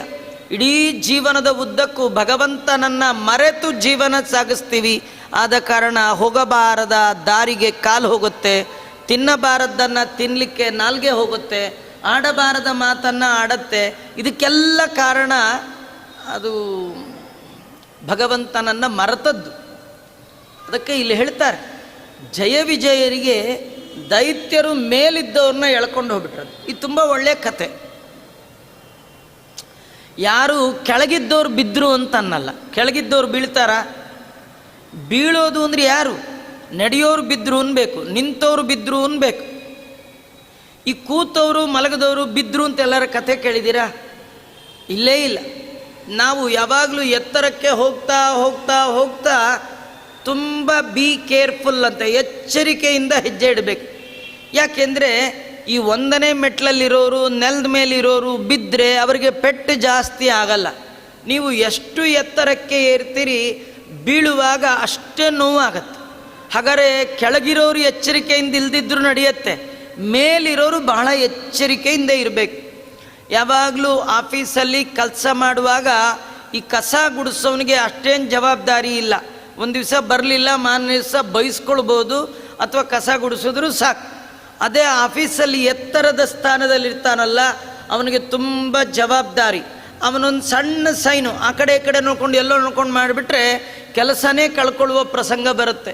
ಯಾಕೆ ನೀವು ಓದಲಿಲ್ವಾ, ನೀವೇ ಆನ್ಸರಬಲ್ ಅಂತ ಬೈತಾರೆ. ಹೇಗೋ ಹಾಗೆ ಜೀವನದಲ್ಲಿ ಎತ್ತರದಲ್ಲಿರೋರು, ಸಾಧನೆಯ ತುದಿಯಲ್ಲಿರುವವರು ತಪ್ಪನ್ನು ಮಾಡಬಾರ್ದು. ನಾವು ನೋಡ್ತೇವೆ ವೈಕುಂಠದ ದ್ವಾರ ಅಂದರೆ ಎಷ್ಟು ಎತ್ತರ, ಆ ಎತ್ತರದಲ್ಲಿರುವ ಜಯ ವಿಜಯರಿಂದ ತಪ್ಪು ನಡೀತಾ ಇದೆ. ಹಾಗಾಗಿ ದೈತ್ಯರವರು ಎಳ್ಕೊಂಡು ಕೆಳಗೆ ಬಂದುಬಿಟ್ಟಿದ್ದಾರೆ. ಭಗವಂತ ಕಾರುಣ್ಯಮಯ, ಭಗವಂತ ಕರುಣಾ ಸಮುದ್ರ. ಯಾರು ಬಿದ್ದಿರ್ತಾರೆ ಅವರನ್ನು ಎತ್ತಲಿಕ್ಕೆ ಭಗವಂತನ ಅವತಾರ. ವಾದಿರಾಜರು ಬಹಳ ಅದ್ಭುತವಾದ ಉದಾಹರಣೆ ಕೊಡ್ತಾರೆ. ಎಲ್ಲಿಯಾದರೂ ನೀವು ನೋಡಿದಿರಾ ಇಂಥ ಉತ್ತಮರನ್ನು, ಮನೆಯ ದ್ವಾರಪಾಲಕರನ್ನು ಕರ್ಕೊಂಡು ಬರಲಿಕ್ಕೆ ಮನೆ ಓನರೇ ಭೂಮಿಗೆ ಬಂದಂತೆ. ವೈಕುಂಠ ಅರಮನೆಯ ದ್ವಾರಪಾಲಕರು ಜಯ ವಿಜಯರು, ಅವರು ಭೂಮಿಗೆ ಬಿದ್ದಿದ್ದಾರೆ. ಭೂಮಿಯಲ್ಲಿ ಬಿದ್ದವರನ್ನು ಎತ್ತರದ ವೈಕುಂಠಕ್ಕೆ ಕರ್ಕೊಂಡು ಹೋಗಲಿಕ್ಕೆ ಯಾರನ್ನೋ ಕಳಿಸ್ಲಿಲ್ಲ, ಸ್ವಯಂ ದೇವರೇ ಬಂದಂತೆ. ಅವರು 3 ಸತಿ ಬಿದ್ದರು, 3 ಸತಿ ಬಿದ್ದರೂ ಭಗವಂತನೇ ಬಂದ. ಇದರಲ್ಲಿ ಒಳ್ಳೆ ಕಥೆ ಇದೆ ನಮಗೆ. ನೀವು ಎಷ್ಟು ಬಾರಿ ಬಿದ್ದರೂ ಕೂಡ ನಿಮ್ಮನ್ನ ಮೇಲೆತ್ತವರು ಅಂದರೆ ಅದು ಭಗವಂತ ಮಾತ್ರ. ಯಾಕೆಂದರೆ ಎಲ್ಲ ಬಿದ್ದಿರೋರೆ, ಎದ್ದವರು ಯಾರಿಲ್ಲ. ಅದು ಎಂದೆಂದೂ ಬೀಳದೆ ಬೀಳುವವರನ್ನೆಲ್ಲ ಎಬ್ಬಿಸುವವ ಅದು ಭಗವಂತ ಮಾತ್ರ. ಇದು ಭಗವಂತನ ಕಾರುಣ್ಯ. ನೋಡಿ, ನಾವು ನಮ್ಮನೆ ಗೇಟ್ ಕೀಪರ್ ಬಿಟ್ಟು ಹೋದ್ರೋಗ್ಲಿ ಅಂತ ಬೇರೆಯವ್ರನ್ನ ತಗೊಳ್ತೀವಿ ವಿನಃ ಗೇಟ್ ಕೀಪರ್ ಮನೆಗೆ ಹೋಗಿ ಇಲ್ಲಪ್ಪ ನೀ ಬರಬೇಕು ಅಂತ ಕರ್ಕೊಂಡು ಬರೋ ಮನೆ ಓನರ್ಸ್ 8 ಜನ ಇದ್ದೀವಿ. ಆದರೆ ಭಗವಂತ ಈ ವೈಕುಂಠ ಒಡೆಯ, ವೈಕುಂಠಕ್ಕೆ ಅಧಿಪತಿಯಾದ ಸ್ವಾಮಿ ತನ್ನ ಮನೆಯ ದ್ವಾರಪಾಲಕರನ್ನು ಇಲ್ಲಿ ಹೇಳ್ತಾರೆ. ನೃತಸ್ಕರವು, ತಸ್ಕರ ಅಂದರೆ ಕಳ್ಳತನ, ನೃತಸ್ಕರ ಅಂದರೆ ಮನುಷ್ಯರನ್ನೇ ಕಳ್ಳತನ ಮಾಡ್ತಾರಂತ. ಅದು ಈ ಕಿಡ್ನ್ಯಾಪ್ ಅಂತಾರೆ ನೋಡಿ, ಹಾಗೆ ಇದು ಅಲ್ಲಿ ಇಲ್ಲಿ ಕಿಡ್ನ್ಯಾಪ್ ನಡೆದ ಕಥೆ ಅಲ್ಲ, ವೈಕುಂಠದಲ್ಲೇ ಕಿಡ್ನ್ಯಾಪ್ ಆಯ್ತು. ಆ ದೈತ್ಯರು ಇನ್ನೆಂಥವ್ರು ಇರಬೇಡ. ಇವತ್ತು ನಾವು ಲೋಕದಲ್ಲಿ ನೋಡ್ತೀವಿ, ಎಷ್ಟೆಲ್ಲ ಸೆಕ್ಯೂರಿಟಿ ಹಾಕಿದ್ರೂ ಕೂಡ ಅಂಥ ಸೆಕ್ಯೂರಿಟಿಯನ್ನು ಭೇದಿಸಿ ಭಯೋತ್ಪಾದಕರು ಅಲ್ಲಿ ಹೋಗಿ ಮಾಡಬಾರ್ದ ಕುಕೃತ್ಯಗಳನ್ನೆಲ್ಲ ಮಾಡುವಂತೆ ವೈಕುಂಠಕ್ಕೂ ದೈತ್ಯರು ಪ್ರವೇಶ ಮಾಡಿ ಅಲ್ಲಿರುವಂತಹ ಜಯ ವಿಜಯರನ್ನು ಹಿಡ್ಕೊಂಡು ಬಂದಿದ್ದಾರೆ. ಅಂದರೆ ಅವರು ನರ ಕಳ್ಳರನ್ನೇ, ಮನುಷ್ಯರನ್ನೇ ಅಪಹಾರ ಮಾಡುವ ಕಳ್ಳರು. ಅಂತಹ ಕಳ್ಳರನ್ನು ಸಂಹಾರ ಮಾಡಿ ತನ್ನ ಮನುಷ್ಯರಾದ ಜಯ ವಿಜಯರನ್ನು ಕರೆದುಕೊಂಡು ಹೋಗಲಿಕ್ಕೆ ಸ್ವತಃ ಭಗವಂತನೇ ಭೂಮಿಗೆ ಬಂದಿದ್ದಾನಂತೆ. ಕೃಷ್ಣಾವತಾರದ ಮೂಲ ಉದ್ದೇಶ ಏನಂದರೆ ಜಯ ವಿಜಯರು ದಂತವಕ್ತ್ರರಾಗಿ ಬಂದಿದ್ದಾರೆ. ಶಿಶುಪಾಲ ದಂತವಕ್ರರಾಗಿ ಬಂದಿದ್ದಾರೆ. ಆ ಶಿಶುಪಾಲ ದಂತವಕ್ರರನ್ನು ಮೂಲ ಸ್ಥಾನಕ್ಕೆ ಸೇರಿಸಬೇಕು. ಭಗವಂತ ತನ್ನ ಕಡೆ ಜನನ ಕಳಿಸ್ಲಿಲ್ಲ, ತಾನೇ ಸ್ವತಃ ಬಂದ. ಏನು ಕರುಣಾನಿಧಿಯೋ ಹರಿ, ಮತ್ತಿನ್ನೇನು ಭಕ್ತರಾದೀನ. ದೇವರ ಕಾರುಣ್ಯ ನೋಡಿ, ತನ್ನ ಮನೆಯ ಊಳಿಗದವರ ತೊಂದರೆ ತಾಪತ್ರಯಕ್ಕೆ ಸ್ವತಃ ತಾನೇ ಬರ್ತಾನಂತ. ಯಾಕಂದರೆ ಅವರು ಅಷ್ಟು ಉತ್ತಮ ಭಕ್ತರು ಅನ್ನೋದನ್ನು ನಾವು ತಿಳ್ಕೊಳ್ಬೇಕು. ಹೀಗಾಗಿ ಭಗವಂತ ಅವರನ್ನೆಲ್ಲ ಮರಳಿ ತನ್ನ ಬಳಿಗೆ ಕರ್ಕೊಂಡು ಬರುವ ಸಲುವಾಗಿ ಆ ಭಗವಂತ ಭೂಮಿಗೆ ಬಂದಿದ್ದಾನೆ. ಭೂಮಿಗೆ ಬರಬೇಕಾದ್ರೆ ಒಂದು ಕ್ರಮ, ಎಲ್ಲರೂ ಹುಟ್ಟಿಯೇ ಬರಬೇಕು. ಹಾಗೆ ದೇವರು ಹುಟ್ಟು ಬಂದ. ಯಾರಲ್ಲಿ ಹುಟ್ಟಿದ? ದೇವಕಿಯಲ್ಲಿ ಹುಟ್ಟಿದ. ನಾವು ಅಂದ್ಕೊಳ್ತೀವಿ ಹುಟ್ಟಿದ ಅಂದಮೇಲೆ ನಮ್ಮ ಹಾಗೆ ಅವನಿಗೂ ದುಃಖ ಎಲ್ಲ ಇದ್ದದ್ದೇ. ಹುಟ್ಟಿದವರಿಗೆ ದುಃಖ ಕಟ್ಟಿಟ್ಟ ಬುತ್ತಿ. ಯಾರಿಗೆ ಹುಟ್ಟಂತಾಗಿದೆ ಅವರಿಗೆಲ್ಲ ದುಃಖ ಇದ್ದದ್ದೇ ಅಲ್ವಾ? ಅಂದರೆ ವಾದಿರಾಜರು ಹೇಳ್ತಾರೆ, ಎಲ್ಲ ಹುಟ್ಟಿನಂತೆ ಭಗವಂತನ ಹುಟ್ಟಲ್ಲ. ನೀವು ಭಗವಂತನ ಹುಟ್ಟಿನ ಗುಟ್ಟು ಅದನ್ನು ತಿಳ್ಕೊಂಡ್ರೆ ನಿಮಗೆ ಹುಟ್ಟಿಲ್ಲದ ಹಾಗಾಗತ್ತದು. ಪುಟ್ಟಿಸಲೇಬೇಡ ಇನ್ನು, ಪುಟ್ಟಿಸಿದಕ್ಕೆ ಪಾಲಿಸಿನ್ನು, ಇಷ್ಟು ಮಾತ್ರ ಬೇಡಿಕೊಂಬೆ ಶ್ರೀಕೃಷ್ಣನೇ. ಹುಟ್ಟಬಾರ್ದು ಅಂತ ಯಾರಿಗೆ ಆಸೆ ಇದೆ ಅವರೆಲ್ಲ ಹುಟ್ಟಿದ ಕೃಷ್ಣನ ಗುಟ್ಟನ್ನು ತಿಳ್ಕೊಳ್ಬೇಕು. ಅವನು ನಮ್ಮಂತೆ ಹುಟ್ಟಿದ ಅಂತ ಯಾರು ಅಂದ್ಕೊಳ್ತಾರೆ ಅವರು ಮತ್ತೆ ಮತ್ತೆ ಹುಟ್ಟುತ್ತಾರೆ. ಹುಟ್ಟಿದರೂ ನಮ್ಮಂತೆ ಹುಟ್ಟು ಅವಂದಲ್ಲ ಅಂತ ಯಾರು ತಿಳ್ಕೊಳ್ತಾರೆ ಅವರಿಗೆ ಹುಟ್ಟೇ ಇಲ್ಲ ಅಂತ ಭಗವಂತ ಮಾಡ್ತಾನೆ. ಹಾಗಾದ್ರೆ ಏನು ದೇವರ ಹುಟ್ಟಿಗೂ ನಮ್ಮ ಹುಟ್ಟಿಗೂ ಏನು ವ್ಯತ್ಯಾಸ? ನ ಗರ್ಭವಾಸೋ ಮಮ ನಿರ್ಮಲಸ್ಯೆ ಇದೋ ಬುಧಾನ್ ಬೋಧಯಿತುಂ ಹೃದೇವ ಪಣೀಶ್ವರಂ ಗರ್ಭಗತಂ ವಿದಾಯ ಪುನಃ ಸ್ವಯಂ ಸನ್ನಿಹಿತೋ ಬಭೂವ. ನ ಗರ್ಭವಾಸೋ ಮಮ, ಭಗವಂತ ಅಂತಾನೆ ನನಗೆ ಗರ್ಭವಾಸ ದುಃಖ ಇಲ್ಲ. ಹಾಗಾದ್ರೆ ಯಾರಿಗಿದೆ? ಯಾರು ಮಲ ಸಹಿತರೋ, ಮಲ ಅಂದರೆ ಕೊಳಕು, ದೋಷ ಇರುವವರಿಗೆ ಮಾತ್ರ ಅಮ್ಮನ ಹೊಟ್ಟೆಯ ವಾಸ. ದೋಷ ಅಂದ್ರೇನು? ಏನು ಗೊತ್ತಾ? ಸ್ವಾತಂತ್ರ್ಯ ಇಲ್ಲದೆ ಇರೋದೇ ದೋಷ. ನಾವೆಲ್ಲ ಭಗವಂತನ ಅಧೀನ, ಅಸ್ವಾತಂತ್ರ್ಯರು, ಇದೇ ಒಂದು ದೊಡ್ಡ ದೋಷ. ಆದರೆ ಭಗವಂತನಿಗೆ ಯಾವ ದೋಷವೂ ಇಲ್ಲ. ಹೀಗಾಗಿ ಅವನಿಗೆ ಗರ್ಭವಾಸ ದುಃಖ ಇಲ್ಲ. ಈ ಗರ್ಭವಾಸ ಅಂದರೆ ಒಂದು ರೀತಿ ಬಂದಿಖಾನೆ ಇದ್ದ ಹಾಗೆ. ಜೈಲು ಯಾರಿಗೆ? ತಪ್ಪು ಮಾಡಿದವರಿಗೆ. ಯಾರು ದೋಷಿಗಳೋ ಅವರಿಗೆ ಜೈಲು. ಜೈಲಲ್ಲಿರೋರೆಲ್ಲ ದೋಷಿಗಳಲ್ಲ, ಆದರೆ ದೋಷಿಗಳಿಗೆ ಜೈಲು. ಕೆಲವ್ರಿಗೆ ಅರ್ಥ ಆಗಲ್ಲ, ಆಚಾರ್ಯ ಜೈಲಲ್ಲಿರೋರೆಲ್ಲ ದೋಷಿಗಳಲ್ಲ ಅಂತೀರಿ, ದೋಷಿಗಳಿಗೆ ಜೈಲು ಅಂತೀರಿ, ಇದೇನರ್ಥ? ಏನು ಗೊತ್ತಾ? ಜೈಲಲ್ಲಿ ಇಬ್ಬರು ಇರ್ತಾರೆ, ಒಂದು ಕಳ್ಳ, ಇನ್ನೊಬ್ಬ ಜೈಲರು. ಜೈಲರು ದೋಷಿನ ಅಲ್ಲ. ಹೇಗೋ ಹಾಗೆ ಭಗವಂತ ಅಮ್ಮನ ಹೊಟ್ಟೆಯಲ್ಲಿದ್ದರೂ ದೋಷದಿಂದ ಹೊಟ್ಟೆಯಲ್ಲಿ ಇದ್ದವ ಅಂತಲ್ಲ. ಈಗ ನಾವೆಲ್ಲ ಅಮ್ಮನ ಹೊಟ್ಟೆಯಲ್ಲಿರುವಾಗ ಸ್ವಾತಂತ್ರ್ಯದಿಂದ ಒಳಗೆ ಹೋಗಿದ್ದಲ್ಲ, ಸ್ವಾತಂತ್ರ್ಯದಿಂದ ಹೊರಗೆ ಬರುವ ಯೋಗ್ಯತೆಯೂ ನಮಗಿಲ್ಲ. ಅವನು ಹೋಗುವಂದಾಗ ಹೋಗಬೇಕು, ಹೊರಗು ಹೋಗುವಂದಾಗ ಈಚೆಗೆ ಬರಬೇಕು, ಇದು ನಮ್ಮ ಯೋಗ್ಯತೆ. ಕಳ್ಳನ್ನು ಒದ್ದು ಒಳಗೆ ಹಾಕ್ತಾರೆ, ಒದ್ದು ಹೊರಗೆ ಹಾಕ್ತಾರೆ. ಆದರೆ ಜೈಲರು ಯಾವಾಗ ಬೇಕಾದರೂ ಒಳಗೆ ಹೋಗ್ತಾನೆ, ಯಾವಾಗ ಬೇಕಾದರೂ ಹೊರಗೆ ಬರ್ತಾನೆ. ಅವನು ಒಳಗೆ ಹೋಗುವಾಗಲೂ ಸೆಲ್ಯೂಟ್ ಮಾಡ್ತಾರೆ, ಹೊರಗೆ ಬರುವಾಗಲೂ ಸೆಲ್ಯೂಟ್ ಮಾಡ್ತಾರೆ. ಹಾಗೆ ಭಗವಂತ ಅಮ್ಮನ ಗರ್ಭಕ್ಕೆ ಬರಬೇಕಾದರೂ ಬ್ರಹ್ಮಾದಿಗಳು ಸೆಲ್ಯೂಟ್ ಮಾಡ್ತಾರೆ. ಈ ಲೋಕದಿಂದ ಸ್ವಯಂ ತನ್ನ ಲೋಕಕ್ಕೆ ಹೋಗಬೇಕಾದರೂ ಸೆಲ್ಯೂಟ್ ಮಾಡ್ತಾರೆ. ಈ ಭೂಲೋಕದಲ್ಲಿ ನಾವು ನೋಡ್ತೀವಲ್ಲ, ಹಾಗೆ ಭಗವಂತನೂ ಕೂಡ ಭೂಮಿಗೆ ಬರಬೇಕಾದ್ರೆ ಬ್ರಹ್ಮಾದಿ ದೇವತೆಗಳು ನಮಸ್ಕಾರ ಮಾಡಿ ಅವನನ್ನು ಚೆನ್ನಾಗಿ ಹೊಗಳಿ ಕೊಂಡಾಡಿ ಸ್ತೋತ್ರ ಮಾಡಿ ಭಗವಂತ ನೀ ಬರಬೇಕು ಅಂತ ಪ್ರಾರ್ಥನೆ ಮಾಡಿದರೆ ಬರ್ತಾನೆ. ಬಂದು ಎಲ್ಲ ಕೆಲಸ ಆದಮೇಲೆ ಬ್ರಹ್ಮಾದಿಗಳು ಮತ್ತೆ ಹೇಳಬೇಕು, ಮಾಡಿದೆ ನಮಗೆ ಅನುಗ್ರಹ ಮಾಡಿದೆ, ಇನ್ನು ನೀನು ಸ್ವಧಾಮಕ್ಕೆ ಹೋಗು ಅಂತ ಮತ್ತೆ ಅವ್ರ ಕೈ ಮುಗಿದ್ರೆ ಹೋಗ್ತಾನ. ಇದು ಭಗವಂತನ ಅತ್ಯದ್ಭುತವಾದ ಕಾರುಣ್ಯ. ಭಗವಂತ ಹೇಳ್ತಾನೆ ನನಗೆ ಗರ್ಭವಾಸ ಇಲ್ಲ.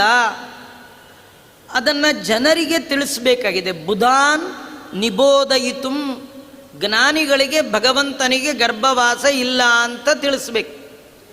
ಎಲ್ಲರೂ ತಿಳ್ಕೊಳ್ಬೇಕಾದ್ದಿಲ್ಲ, ಯಾರು ಸಜ್ಜನರೋ ಅವರಿಗೆ ತಿಳಿದ್ರೆ ಸಾಕು. ಅದಕ್ಕೇನು ಮಾಡ್ದ ದೇವರು? ಪಣೀಶ್ವರಂ ಗರ್ಭಗತಂ ನಿದಾಯ, ಶೇಷದೇವರನ್ನು ಅಮ್ಮನ ಹೊಟ್ಟೆಯಲ್ಲಿಟ್ಟ. ಅಂದರೆ ಶೇಷದೇವರಿಗಾದರೂ ಗರ್ಭವಾಸ ಇದೆ, ನಂಗಿಲ್ಲ ಅಂತ ತೋರಿಸ್ತಾನೆ. ಅದಕ್ಕೆ ಆ 8 ತಿಂಗಳು 9 ತಿಂಗಳು ಏನು ಗರ್ಭವಾಸ ದುಃಖ ಆಗಬೇಕು, ಅದು ಯಾರಿಗದು? ಶೇಷದೇವರಿಗೆ.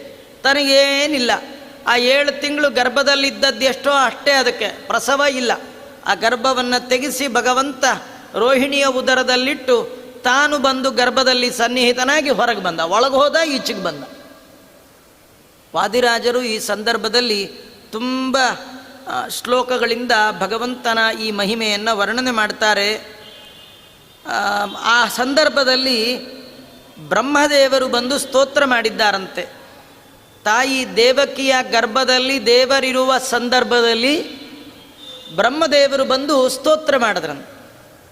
ನಮಗೊಂದು ಆಶ್ಚರ್ಯ, ದೇವರಿಗೆ ಗರ್ಭವಾಸ ಇಲ್ಲ ಅಂತೀರಿ, ಮತ್ತು ಗರ್ಭದಲ್ಲಿ ಭಗವಂತ ಇದ್ದ ಅಂತ ಬ್ರಹ್ಮದೇವರು ಗರ್ಭಸ್ತುತಿ ಮಾಡ್ದ ಅಂತೀರಿ.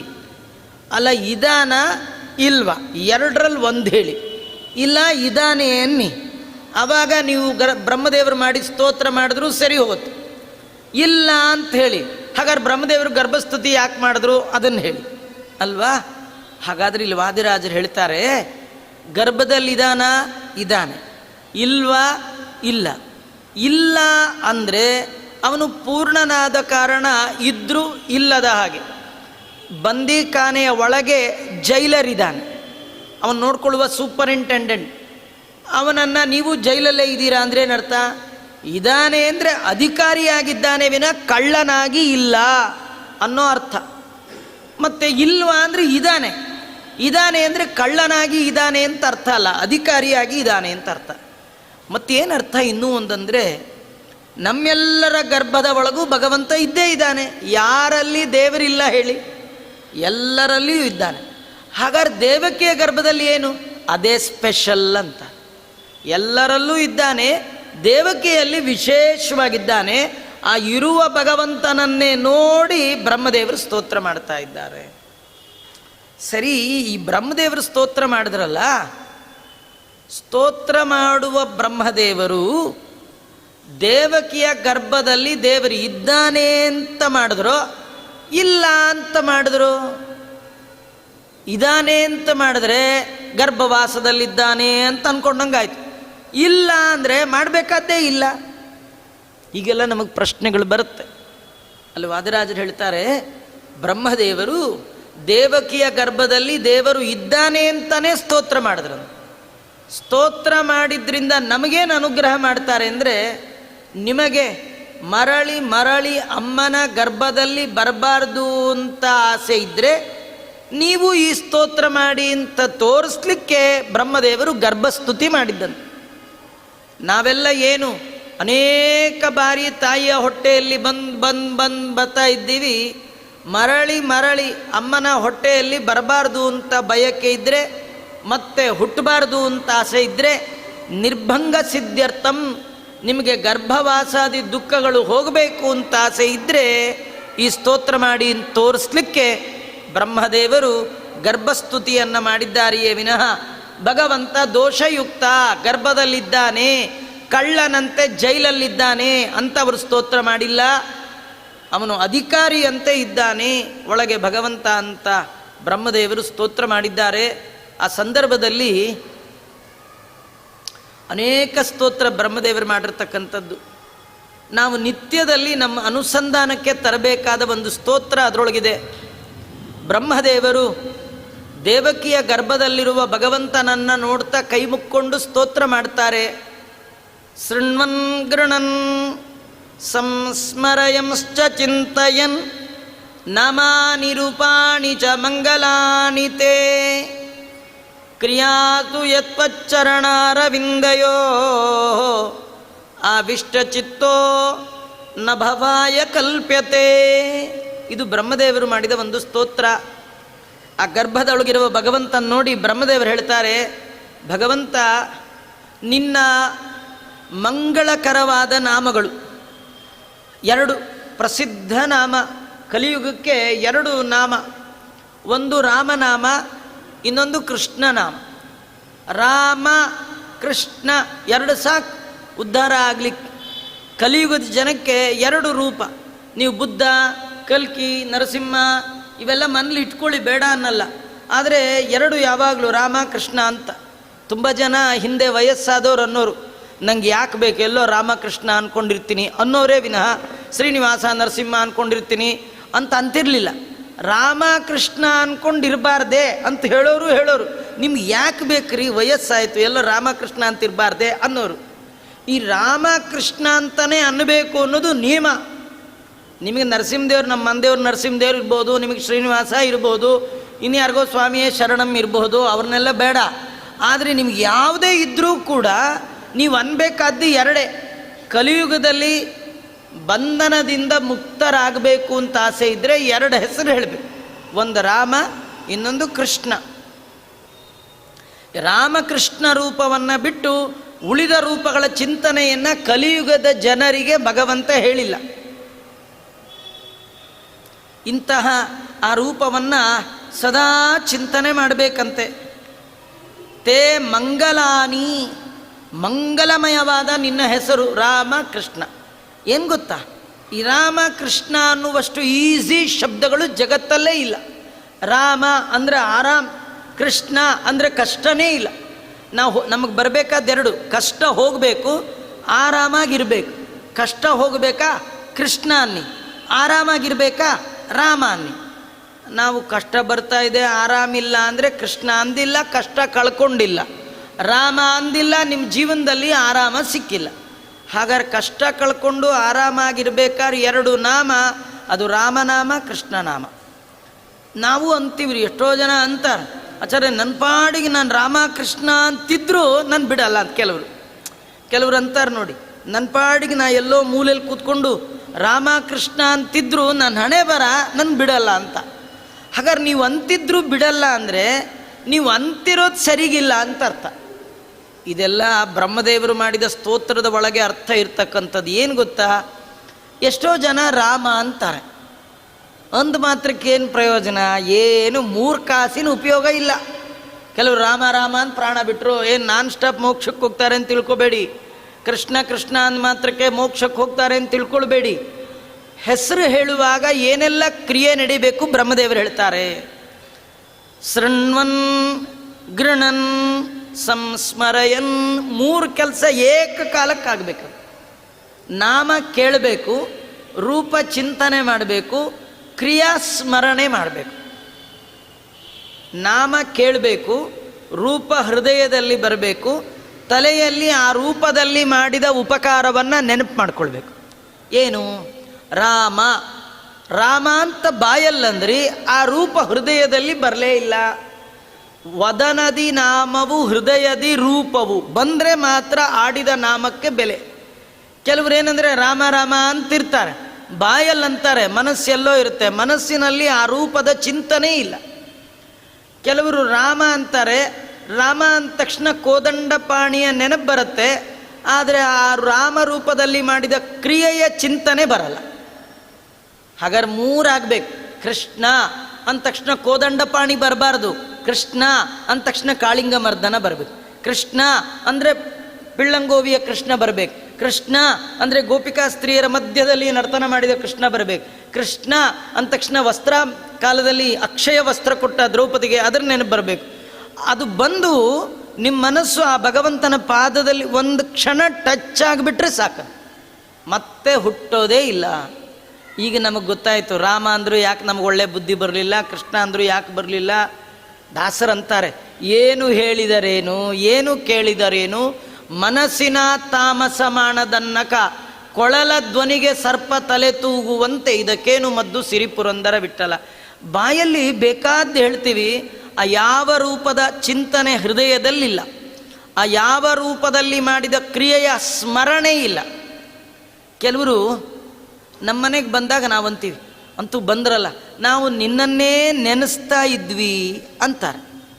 ನೆನೆಸ್ತಾ ಇದ್ರಿ ಅಂದರೆ ಅವ್ರ ಫೋಟೋ ತೆಗೆದು ಬಕೆಟಲ್ಲಿ ಹಾಕಿದ್ರಿ ಅಂತ ಅರ್ಥನಾ? ಏನು ನೆನೆಸ್ತಾ ಇದ್ರಿ ಅಂದರೆ ಏನರ್ಥ, ನೀವು ಮಾಡಿದ ಉಪಕಾರವನ್ನು ಸ್ಮರಣೆ ಮಾಡ್ತಾ ಇದ್ವಿ. ಸ್ಮರಣೆ ಮಾಡಬೇಕಾದ್ರೆ ನಿಮಗೆ ಅವ್ರ ರೂಪ ಚಿಂತನೆಗೆ ಬರುತ್ತಾ ಇಲ್ಲ. ಯಾರೋ ಚಿಕ್ಕಪ್ಪನೋ ನಿಮ್ಮ ಯಾರೋ ಆಂಟಿನೋ ಅಂಕಲ್ನೋ ಬಂದುಬಿಡ್ತಾರೆ, ಬಂದಾಗ ಅಂತೀರಿ ನಿಮ್ಮನ್ನೇ ನೆನೆಸ್ತಾ ಇದ್ರಿ. ಏನು ನೆನೆಸ್ತಿದ್ರಿ? ಅವ್ರ ಫೋಟೋ ಅಲ್ಲ, ಅವರು ಮಾಡಿದ ಹೆಲ್ಪ್ ನೆನಪು ಮಾಡ್ಕೊಳ್ತಾ ಇದ್ರಿ. ನೆನಪು ಮಾಡಿದ ತಕ್ಷಣ ಅವ್ರ ಹೆಸರು ಅವ್ರ ರೂಪ ಒಟ್ಟಿಗೆ ಬಂತ. ಹಾಗಾದ್ರೆ ಇದು ವದನದಿ ನಾಮವು ಹೃದಯದಿ ರೂಪವು ಉದರದಿ ನೈವೇದ್ಯವು ಶಿರದಿ ಹರಿ ನಿರ್ಮಾಲ್ಯವ ಧರಿಸುತ್ತ ಕೋವಿದರ ಮನೆಯ ಹೆಬ್ಬಾಗಿಲ ಕಾಯುವುದೇ ಫಲವಿದು ಬಾಳ್ದುದಕ್ಕೆ. ನೀವು ನಾರಾಯಣ ಕೃಷ್ಣ ರಾಮ ಅಚ್ಯುತ ಮುಕುಂದ ಮುರಾರಿ ಗೋವಿಂದ ಮತ್ಸ್ಯ ಕೂರ್ಮ ವರಾಹ ನರಸಿಂಹ ವಾಮನ ಭಾರ್ಗವ ರಾಮಕೃಷ್ಣ ಬುದ್ಧ ಕಲ್ಕಿ ಯಾವುದೇ ರೂಪ ಹೆಸರು ಹೇಳಿದ್ರು ಆ ರೂಪ ಚಿಂತನೆ ಬರಬೇಕು. ಕಲಿಯುಗದವರಿಗೆ ಬೇರೆ ರೂಪ ಚಿಂತನೆ ಹೇಳೇ ಇಲ್ಲ, ಹೇಳಿರೋದೇ 2. ಯಾಕಂದರೆ ಈ 2 ಕಥೆಗಳೇ ದೇವತೆಗಳ ಸಾಧನೆಗೆ ಪಕ್ವ ಕಾಲ. ರಾಮಾವತಾರದಲ್ಲಿ ಸಾಧನೆ, ಕೃಷ್ಣಾವತಾರದಲ್ಲಿ ಎಲ್ಲರ ಸಾಧನೆ. ನಮ್ಮೆಲ್ಲರ ಸಾಧನೆ ಆಗಬೇಕಾದ್ದು 2 ಅವತಾರದಲ್ಲಿ. ಒಂದು ರಾಮನ ಕಥೆ ಕೇಳಿ, ಇನ್ನೊಂದು ಕೃಷ್ಣನ ಕಥೆ ಕೇಳಿ. ಈ 2 ಕಥೆ ಕೇಳಿ ಯಾರು ಸಾಧನೆ ಮಾಡಿಕೊಳ್ಳಿಲ್ಲ ಅವ್ರು ಎಂದೂ ಉದ್ಧಾರ ಆಗ್ಲಿಕ್ಕೆ ಸಾಧ್ಯ ಇಲ್ಲ. ಒಂದು ರಾಮಾಯಣ, ಅದು ರಾಮನ ಕಥೆ, ಇನ್ನೊಂದು ಮಹಾಭಾರತ ಭಾಗವತ ಕೃಷ್ಣನ ಕಥೆ. ಈ 2 ಕಥೆ ಕೇಳಿ ನೀವು ಪರಿವರ್ತಿತರಾದರೆ, ಅಲ್ಲಿ ಬರುವ ಪಾತ್ರಗಳ ಗುಣವನ್ನು ನಿಮ್ಮ ಜೀವನದ ಒಳಗೆ ನೀವು ಇಂಪ್ಲಿಮೆಂಟ್ ಮಾಡಿಕೊಂಡು ರಾಮ ಭಕ್ತರಾದರೆ, ಕೃಷ್ಣ ಭಕ್ತರಾದರೆ ಸಂಸಾರದಿಂದ ಉದ್ಧಾರ ಆಗ್ಲಿಕ್ಕೆ ಸಾಧ್ಯ. ಇಲ್ಲದೇ ಇದ್ರಿಲ್ಲ. ಇದು ಬ್ರಹ್ಮದೇವರು ಮಾಡುವ ಗರ್ಭಸ್ತುತಿಯ ಒಳಗಿರುವ ಅರ್ಥ. ಶೃಣ್ವನ್ ಪುರಾಣ ಕೂತಿರ್ತೀರಿ ಅಥವಾ ಯಾವುದೋ ಮದುವೆ ಮನೇಲಿ ಕೂತಿರ್ತೀರಿ ಅಥವಾ ಮನೆಯಲ್ಲೇ ಕೂತಿರ್ತೀರಿ. ಆಗ ನಿಮ್ಮ ಕಿವಿಗೆ ಒಂದು ಶಬ್ದ ಬೀಳುತ್ತೆ. ಏನು ಶೃಣ್ವನ್ ಏನೋ ಕೇಳ್ತೀರಿ, ಏನೋ ಕೇಳಿದಾಗ ನಿಮಗೆ ದೇವರ ನೆನಪು ಬರ್ತಿದ್ರು, ಪುರಾಣ ಕೂತಾಗ ದೇವರ ಕಥೆ ಕೇಳುವಾಗ ರಾಮ ಅಂತ ಶೃಣ್ವನ್. ಆಗ ಮಂಗಳಾನಿತೇ, ಮಂಗಳಕರವಾದ ನಿನ್ನ ನಾಮವನ್ನು ಶ್ರವಣ ಮಾಡಿದ ತಕ್ಷಣದಲ್ಲಿ ಮಂಗಳಕರವಾದ ತೇ ರೂಪಂ, ನಿನ್ನ ರೂಪವನ್ನು ಹೃದಯದಲ್ಲಿ ಧಾರಣೆ ಮಾಡಿ ಮಂಗಳಕರವಾದ ನಿನ್ನ ಕಾರ್ಯವನ್ನು ಯಾರು ಸ್ಮರಣೆ ಮಾಡ್ತಾ ರೂಪದ ಧ್ಯಾನ, ಬಾಯಲ್ಲಿ ನಾಮ ಹೃದಯದಲ್ಲಿ ರೂಪ, ಮನಸ್ಸಿನಲ್ಲಿ ಸ್ಮರಣೆ ಮಾಡ್ತಾ ಆ ಮನಸ್ಸು ಭಗವಂತನ ಪಾದದಲ್ಲಿ ಆವಿಷ್ಟವಾದರೆ ಒಳಹೊಕ್ಕರೆ ನ ಪುನರ್ಭವಾಯ, ಮತ್ತೆ ಅವನು ಎಂದೂ ಕೂಡ ಭೂಲೋಕಕ್ಕೆ ಬರೋಲ್ಲ. ಬ್ರಹ್ಮದೇವರು ಸ್ತೋತ್ರ ಮಾಡಿದ್ರೆ ಭಗವಂತನಿಗೆ ಭಾರಿ ಆನಂದ ಆಗತ್ತೆ. ಇನ್ಯಾರು ಸ್ತೋತ್ರ ಮಾಡಿದ್ರೂ ಖುಷಿ ಆಗಲ್ಲ. ದೇವರಿಗೆ ಆನಂದ ಆಗಬೇಕಂದ್ರೆ ಯಾರು ಮಾಡಬೇಕು? ಆನಂದ ತೀರ್ಥರು ಮಾಡಬೇಕು. ಯಾಕಂದರೆ ಅವರೇ ಭಾವಿ ಬ್ರಹ್ಮರು. ಆನಂದ ತೀರ್ಥ ಪರಾನಂದ ವರದ, ಆನಂದ ತೀರ್ಥರು ಮಾಡಿದರೆ ಮಾತ್ರ ಭಗವಂತನಿಗೆ ಭಾರಿ ಆನಂದ. ಆನಂದ ತೀರ್ಥ ವರದೆ ದಾನವಾರಣ್ಯ ಪಾವಕ್ಕೆ ಜ್ಞಾನದಾಯಿನಿ ದೇವೇಶ ಶ್ರೀನಿವಾಸೇಸ್ತು ಮೇ ಮನಃ. ಯಾಕೆ? ಯಾವಾಗಲೂ ಸ್ತೋತ್ರ ಮಾಡೋರು ಸ್ತೋತ್ರ ಮಾಡಿದ್ರೆ ಸಂತೋಷ. ಯಾವಾಗಲೂ ಒಮ್ಮೆ ಸ್ತೋತ್ರ ಮಾಡೋರನ್ನ ಕಂಡ್ರೆ ನಂಗೆ ಗೊತ್ತ್ರಿ ನಿಮ್ಮ ಕೆಲಸ ಆಗಬೇಕು ಅದಕ್ಕೆ ಹೊಗಳ್ತಾ ಇದ್ದೀರಿ ಅಂತಾರೆ. ನಾವೆಲ್ಲ ದೇವ್ರ ಹತ್ರ ಬಂದಾಗ ನಮ್ಮದೇನೋ ಎಕ್ಸಾಮ್ ಕಟ್ಟಿರ್ತೀವಿ, ಅಥವಾ ಇನ್ನೇನೋ ವರ ಹುಡುಕ್ತಿರ್ತೀವಿ, ಓದು ಹುಡುಕ್ತಿರ್ತೀವಿ, ಮದುವೆಗೆ ಛತ್ರ ಹುಡುಕ್ತಿರ್ತೀವಿ, ಏನೋ ಒಂದು ಕೆಲಸ ಇರುತ್ತೆ, ಅದಕ್ಕೆ ಹಣ್ಣು ಕಾಯಿ ಮಾಡಿಸಿ ದೇವ್ರಿಗೆ ಕೈ ಮುಗಿತೀವಿ. ನಮ್ಮನ್ನು ನೋಡಿ ದೇವ್ರಂದ, ನಂಗೆ ಗೊತ್ತಿಲ್ವ ನಿನ್ನ ಬುದ್ಧಿ, ನೀನು ಈಗ ಯಾಕೆ ಬಂದೆ ನಂಗೆ ಗೊತ್ತು, ನೀನೇನು ಯಾವಾಗಲೂ ನಾನು ಬಂದು ಸುತ್ತೋನಲ್ಲ, ನಿನ್ನ ಕೆಲಸ ಆಗಬೇಕು ಬಂದಿದ್ಯಾ ಅಲ್ವಾ? ಇಂಥವ್ರನ್ನ ಕಂಡ್ರೆ ಅಟ್ಟಕ್ಕೆ ದೇವರು. ಆದರೂ ದೇವ್ರಿಗೆ ಅವ್ರಿಗೆ ಅನುಗ್ರಹ ಮಾಡ್ತಾನೆ. ಅಂತೂ ಈಗಲಾರು ನನ್ನ ಹತ್ರ ಬಂದಿಯಲ್ಲಪ್ಪ, ನಂಗೆ ಅಷ್ಟೇ ಸಂತೋಷ, ನಿನ್ನ ಕೆಲಸ ಮಾಡ್ತೀನಿ ಹೋಗು ಅಂತಾನೆ. ಅದೇ ಯಾವಾಗಲೂ ದೇವರ ಸ್ಮರಣೆ ಮಾಡ್ತಾರಲ್ಲ, ಅವ್ರು ನೋಡಿದ್ರೆ ದೇವ್ರಿಗೆ ಖುಷಿ. ಅಯ್ಯೋ ನೆನ್ನೆ ಸ್ಮರಣೆ ಮಾಡ್ದ, ಯಾವಾಗಲೂ ನಂದೇ ನೆನಪು. ಹಾಗೆ ಬ್ರಹ್ಮದೇವರು ಸದಾ ಭಗವಂತನ ಸ್ತೋತ್ರ ಮಾಡುವವರಾದ ಕಾರಣ ಅವರ ಸ್ತೋತ್ರಕ್ಕೆ ದೇವರಿಗೆ ಎಷ್ಟು ಆನಂದ ಆಗುತ್ತೆ, ಉಳಿದವರು ಮಾಡಿದ್ರೆ ಅಷ್ಟು ಆನಂದ ಆಗೋಲ್ಲ. ಹಾಗಾಗಿ ಬ್ರಹ್ಮದೇವರು ಗರ್ಭಸ್ತುತಿ ಎಲ್ಲ ಮಾಡಿದ ಮೇಲೆ ಭಗವಂತ ದೇವಕಿಯ ಗರ್ಭದಿಂದ ಹೊರ ಬರಬೇಕು ಅಂತ ಅವನು ಇಚ್ಛೆ ಮಾಡ್ತಾ ಇದ್ದಾನೆ. ಒಂದು ಒಳ್ಳೆ ಮುಹೂರ್ತ. ಅಥೋ ಜಯಂತ್ಯಾ ಬುಧಬುನ್ನಿಶೀತೆ ಶಶೀವ ದೇವಕ್ಯುದಯೋದಯಾದ್ರೇ ದಿಗಷ್ಟಕೆ ರಾತ್ರಿ ಚರಾನ್ ಜಿಗೀಶೋ ತಿತಿರ್ನಿಶಾ ಸಾ ಚ ಗುಣೋಚಿತೈವ. ಬ್ರಹ್ಮಾದಿ ದೇವತೆಗಳ ಸ್ತೋತ್ರ ಎಲ್ಲ ಮುಗೀತು. ಭಗವಂತ ನೋಡ್ದ. ಶ್ರಾವಣ ಮಾಸ, ಕೃಷ್ಣ ಪಕ್ಷ, ಅಷ್ಟಮಿ ತಿಥಿ, ಮಧ್ಯರಾತ್ರಿ ಕಾಲ, ಒಳ್ಳೆ ರೋಹಿಣಿ ನಕ್ಷತ್ರ ಬಂದಿದೆ. ಆಗ ಭಗವಂತ ಅವತಾರ ಮಾಡಿದ್ದಾನಂತೆ. ತಮದ್ಭುತಂ ಬಾಲಕಮಂಬುಜೇಕ್ಷಣಂ ಚತುರ್ಭುಜಂ ಶಂಖಗದಾತ್ಯುದಾಯುಧಂ ಶ್ರೀವತ್ಸಲಕ್ಷ್ಮ್ಯಂ ಗಲಶೋಭಿಕೌಸ್ತುಭಂ ಪೀತಾಂಬರಂ ಸಾಂದ್ರಪಯೋಧ ಸೌಭಗಂ ಮಹಾರ್ಹ ವೈಡೂರ್ಯ ಕಿರೀಟಕುಂಡಲತ್ವಿಷಾ ಪರಿಷ್ವಕ್ತ ಸಹಸ್ರಕುಂತಲಂ ಉದ್ದಾಮ ಕಾಂಚಂಗದ ಕಂಕಣಾದಿಭಿಃ ವಿರೋಚಮಾನಂ ವಸುದೇವ ಈಕ್ಷತ. ಭಗವಂತ ದೇವಕಿಯ ಗರ್ಭದಿಂದ ಬಂದರೆ ಹೇಗಿದ್ದ? ನಾವೆಲ್ಲ ನಮ್ಮ ಮಕ್ಕಳು ಹುಟ್ಟಿದಾಗ ಹೇಗಿದ್ದರು ಎಲ್ಲ ನೋಡಿರ್ತೀವಿ ಹೇಗಿತ್ತು ಅಂತ. ಹಾಗೇ ಕೃಷ್ಣನು ಹುಟ್ಟಿದ್ನ? ಅಯ್ಯೋ ಹಾಗೆ ಅನ್ಕೊಂಬಿಟ್ಟೀರ. ಹಾಗಾದ್ರೆ ಹೇಗಿದ್ದ? ಯಾರಿಗೆ ಗೊತ್ತ್ರಿ ಅವನು ಹೇಗಿದ್ದ ಅಂತ. ಎಷ್ಟೋ ಬಾರಿ ನಮ್ಮ ಮಕ್ಕಳು ಹುಟ್ಟಿದಾಗ ಹೇಗಿದ್ರು ನಮಗೆ ಗೊತ್ತಿಲ್ಲ. ಯಾಕೆ ಗೊತ್ತಾ? ಆ ನರ್ಸ್ ತಂದು ಕೊಡುವಾಗ ಅದಕ್ಕೆ ಬಟ್ಟೆ ಗಿಟ್ಟೆ ಸುತ್ತಿಯೋ ಏನೇನೋ ಮಾಡಿ ತಂದು ಕೊಟ್ಟಿರ್ತಾಳೆ ಅಲ್ವಾ? ನಿಜವಾಗಿಯೂ ಹುಟ್ಟಿದ ತಕ್ಷಣ ಮಗುನ ನೋಡಿದ್ರೆ ಎತ್ಕೊಳ್ಳಿಕ್ಕೆ ಯಾರಿಗೂ ಅವ್ರಿಗೆ ಅಭ್ಯಾಸ. ಆ ಲೇಬರ್ ವಾರ್ಡಲ್ಲಿರೋರಿಗೆ ಅದೇ ಅಭ್ಯಾಸ. ಅದರಿಂದ ಮಲಮೂತ್ರಗಳ ಒಟ್ಟಿಗೆ ಅದು ಬರುತ್ತದು. ಆದರೂ ಅದನ್ನು ಎತ್ಕೊಳ್ತಾರೆ, ಮಾಡ್ತಾರೆ, ಅವ್ರಿಗೆ ಅದೇ ಕೆಲಸ. ನಾವು ಎಷ್ಟು ಹೊಲಸಿಂದ ಬಂದಿದ್ದೇವೆ ಅದು ನಮಗೆ ಗೊತ್ತಿಲ್ಲ. ಅದು ನೆನಪು ಮಾಡಿಕೊಂಡ್ರೆ ಅಸಖ್ಯ ಆಗತ್ತೆ. ಹಾಗಾದ್ರೆ ಭಗವಂತನು ಭಗವಂತ ಹೀಗೆ ಬಂದಿಲ್ಲ. ಹಾಗಾದ್ರೆ ಹೇಗೆ ಬಂದಿದ್ದು ಆಚಾರ್ಯ? ನೀವು ನೋಡಿದ್ರೆ ಯಾವ ಆಚಾರ್ಯರು ನೋಡಿಲ್ಲ ರೀ. ಯಾರು ನೋಡಿದ್ರೂ ಅವ್ರು ಹೇಳ್ಬೋದು. ನೋಡಿದ ಆಚಾರ ಅಂದರೆ ವಸುದೇವಾಚಾರ್ಯರು. ವಸುದೇವ ಅವನೊಬ್ಬನೇ ನೋಡಿದ್ದು. ವಸುದೇವ ಇಕ್ಷತ. ಅದಕ್ಕೆ ವೇದವ್ಯಾಸ ದೇವರು ಅವನ ಹೆಸರಲ್ಲಿ ಆ ಶ್ಲೋಕ ಹಾಕ್ಬಿಟ್ಟಿದ್ದಾರೆ. ಈ ಆಚಾರ ನೋಡಿದ್ರು ಈ ಡಾಕ್ಟ್ರು ಏನಿಲ್ಲ, ವಸುದೇವ ಕಂಡ. ಎಷ್ಟು ಪುಣ್ಯ ಮಾಡಿರಬೇಡ ವಸುದೇವನ ಪುಣ್ಯ ಕಡಿಮೆ ಇಲ್ಲ ನೋಡಿ. ಅವನು ಸ್ವಯಂಭುವ ಮನ್ವಂತರ, ಮೊದಲ ಮನ್ವಂತರದಲ್ಲಿಯೇ ಅವನ ಹೆಸರೇ ಸುತಪ ಅಂತ.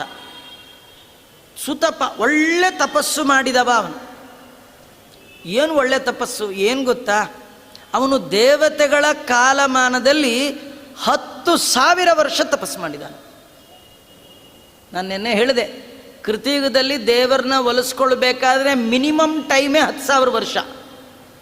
ಅದಕ್ಕಿಂತ ಕಡಿಮೆ ಮಾಡಿದವ್ರಿಗೆ ದೇವರ ಅನುಗ್ರಹ ಮಾಡ್ತಿಲ್ಲ. ಈ ಕೃತಿಯುಗದ ಕತೆ.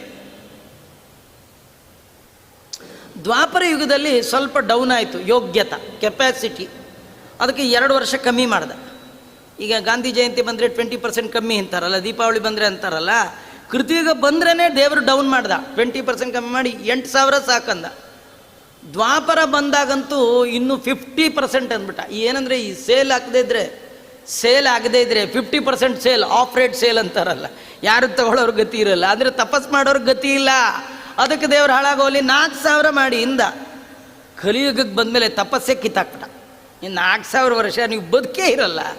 400 ವರ್ಷ ಇರೋ 40 ವರ್ಷವೇ ನೆಟ್ಟಿಗಿರಲ್ಲ, ಏನು ತಪಸ್ಸು ಮಾಡ್ತೀರಿ? ಹಾಗಾದ್ರೆ ಕಲಿಯುಗದಲ್ಲಿ ತಪಸ್ಸಿಲ್ವಾ? ಇದೆ. ಏನು ತಪಸ್ಸು ಗೊತ್ತಾ? ಈ ದೇವರ ನೈವೇದ್ಯಕ್ಕೆ ಅಂತ ಅಗ್ಗಿಷ್ಟಿಗೆ ಮೇಲೆ ಅನ್ನಕ್ಕಿಡ್ತಿರಲ್ಲ, ಅಕ್ಕಿ ತೊಳೆದು ಅನ್ನಕ್ಕಿಟ್ಟು ಅನ್ನ ಆಗುವ ತನಕ ಸುಮ್ಮನೆ ದೇವ್ರ ಧ್ಯಾನ ಮಾಡಿದ್ರೆ ಅದೇ ತಪಸ್ಸಂತ. ಅಟ್ಟಕ್ಕೆ ದೇವರು ಹೊಲ್ದು ಬಿಡ್ತಾನಂತ. ಏನರ್ಥ ಅಂದರೆ, ಅಕ್ಕಿ ಕುದ್ದು ಅನ್ನ ಆಗೋಷ್ಟೊತ್ತು ನಮ್ಮ ಮನಸ್ಸು ದೇವರಲ್ಲಿ ಏಕಾಗ್ರವಾಗಿ ಇರ್ಲಿಕ್ಕೆ ಸಾಧ್ಯ ಇಲ್ಲ. ಊಟ ಆಗೋವರೆಗೂ ದೇವರ ಸ್ತೋತ್ರ ಮಾಡಿದ್ರೆ ಸಾಕು. ಇದರರ್ಥ ಒಂದಾದರೆ ಇನ್ನೊಂದು ಅರ್ಥ ಏನು ಗೊತ್ತಾ? ಕಲಿಯುಗದ ತಪಸ್ಸಂದರೆ ದೇವರ ಪೂಜೆಗೆ ಮುಂಚೆ ಏನೂ ತಿನ್ನಲ್ಲ ಕುಡಿಯಲ್ಲ ಅನ್ನೋದೇ ದೊಡ್ಡ ತಪಸ್ಸು. ಕಾಫಿ ಕುಡಿದೇ ಸ್ನಾನ ಮಾಡ್ತಾನೆ ಅಂದ್ರೆ ಅದೇ ಒಂದು ತಪಸ್ಸು. ಏನು ತಗೊಳ್ಳದೆ ದೇವ್ರ ಪೂಜೆ ಮಾಡ್ತಾನೆ, ಅದೇ ದೊಡ್ಡ ತಪಸ್ಸು ಕಲಿಯುಗದಲ್ಲಿ. ಏಕಾದಶಿ ಮಾಡಿ ಚಾತುರ್ಮಾಸ್ಯ ಮಾಡಿಬಿಡ್ತಾನೆ ಅಂದರೆ ಅವನು ವಸಿಷ್ಠರಿಗೆ ಸಮಾನ. ಈ ಭೂಮಿಯಲ್ಲಿ ನೀವು ವಸಿಷ್ಠರು ಮತ್ತು ವಿಶ್ವಾಮಿತ್ರರು ಬೇಕು ಅಂತ ಹೋಗಲೇಬೇಡಿ. ಯಾರು ಚಾತುರ್ಮಾಸ್ಯ ಏಕಾದಶಿ ಮಾಡ್ತಾನೆ, ವಿಷ್ಣು ಪಂಚಕ ಮಾಡಿದ್ದಾನೆ, ಅವನೇ ವಸಿಷ್ಠ ಅಂದ್ಕೊಂಬಿಡಿ. ಈ ಕಾಲಕ್ಕೆ ಅಷ್ಟು ಸಿಗೋದು ಕಷ್ಟ ಕಲಿಯುಗದಲ್ಲಿ ಅಂತ. ಹಾಗಾದರೆ ಕೃತಯುಗದಲ್ಲಿ ಸ್ವಯಂಭುವ ಮನ್ವಂತರದಲ್ಲಿ ಈ ವಸುದೇವ ದೇವತೆಗಳ ಕಾಲಮಾನದಲ್ಲಿ 10,000 ವರ್ಷ ತಪಸ್ಸು ಮಾಡಿದ್ದಾನೆ. ತಪಸ್ಸು ಅಂದರೆ ಹೇಗಂದರೆ, ಬೇಸಿಗೆ ಕಾಲ ಬಂದಾಗ ಗ್ರೀಷ್ಮ ಋತುವಿನಲ್ಲಿ 5 ಅಗ್ನಿ ಹಾಕ್ಕೊಂಡು ಮಧ್ಯ ನಿಂತ್ಕೊಳ್ತಿದ್ದ. ಚಳಿಗಾಲದಲ್ಲಿ ನೀರಿನ ಮಧ್ಯ ನಿಂತ್ಕೊಳ್ತಿದ್ದ. ಚಳಿಗಾಲ, ಮಳೆಗಾಲ, ಬೇಸಿಗೆಗಾಲ, ನಮ್ಗೆ ಯಾವ ಕಾಲವೂ ತಪಸ್ಸಿಗಾಗಲ್ಲ ಅಲ್ವಾ? ಚಳಿಗಾಲದಲ್ಲಿ ಮಾಡ್ತೀರಾ ಸ್ನಾನ, ಅಯ್ಯೋ ಚಳಿ ಆಗಲ್ಲ ಅಂತ ಹೋಗಲಿ. ಬೇಸಿಗೆಗಾಲದಲ್ಲಿ ಮಾಡ್ತೀರಾ, ಅಯ್ಯೋ ಬಿಸಿಲಾಚಾರ, ಬೆಳಗ್ಗೆ ಹಶ್ವಾಗ್ಬಿಡುತ್ತೆ ಗೋವಿಂದ. ಯಾವಾಗಲೂ ನಮ್ಗೆ ಆಗೋದೇ ಇಲ್ಲ.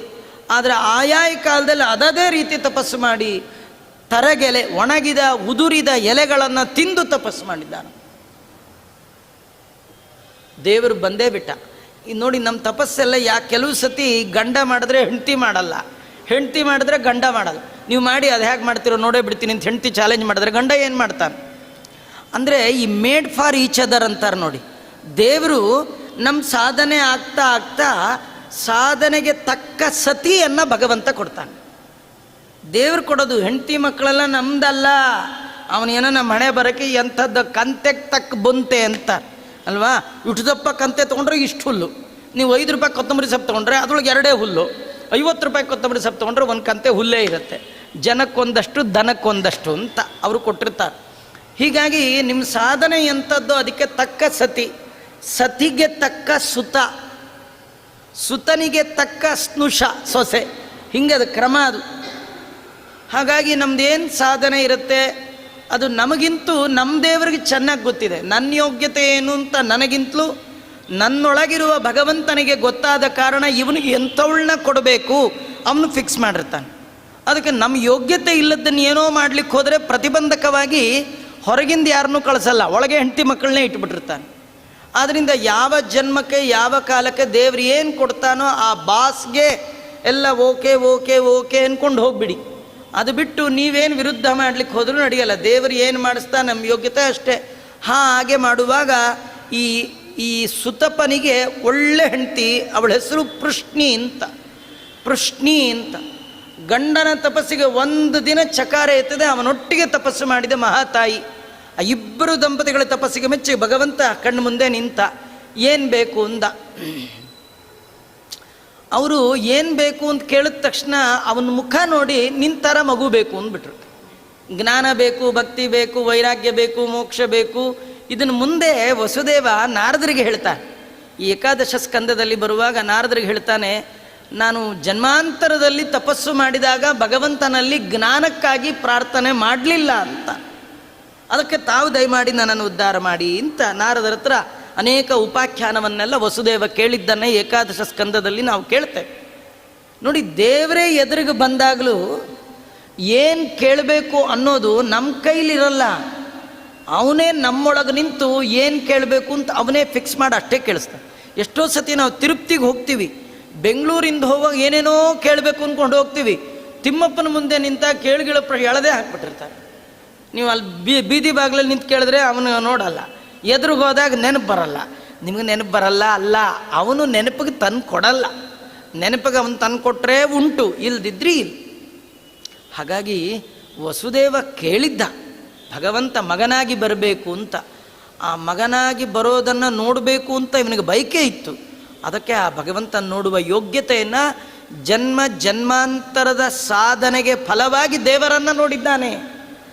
ಮೊದಲ ಜನ್ಮದಲ್ಲಿ ಸುತಪ, ಎರಡನೇ ಜನ್ಮದಲ್ಲಿ ಕಶ್ಯಪ, ಮೂರನೇ ಜನ್ಮದಲ್ಲಿ ವಸುದೇವ.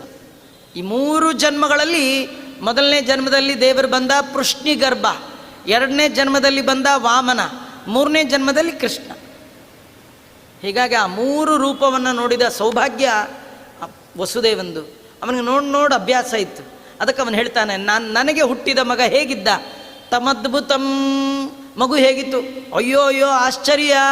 ತಮ್ ಅದ್ಭುತಂ ಬಾಲಕಂ, ಮಗು ಬಾಲಕ ಅಂದರೆ ನಾವು ನೋಡ್ತೀವಲ್ಲ, 1 ವರ್ಷ 2 ವರ್ಷ ಬಾಲಕ. ಇದು ಬಾಲಕ ಅಲ್ಲ, ಇದನ್ನು ಬಾಲಕ ಅಂದದ್ದಲ್ಲ. ಕೃಷ್ಣ ಹಾಗಿದ್ದ ಅಂತ ಅರ್ಥ ಅಲ್ಲ. ಬಾಲಯೇವ ಬಾಲಕ. ಬಾಲ ಅಂದರೆ ಕೂದಲು ಅಂತ, ಕೂದಲು, ಬಾಲ್ ಕೂದಲು. ಬಾಲಯೇವ ಕೂದಲೇ ಕೃಷ್ಣನಾಗಿ ಬಂದದ್ದು ಕಾರಣ ಅವನಿಗೆ ಬಾಲಕ ಅಂತ.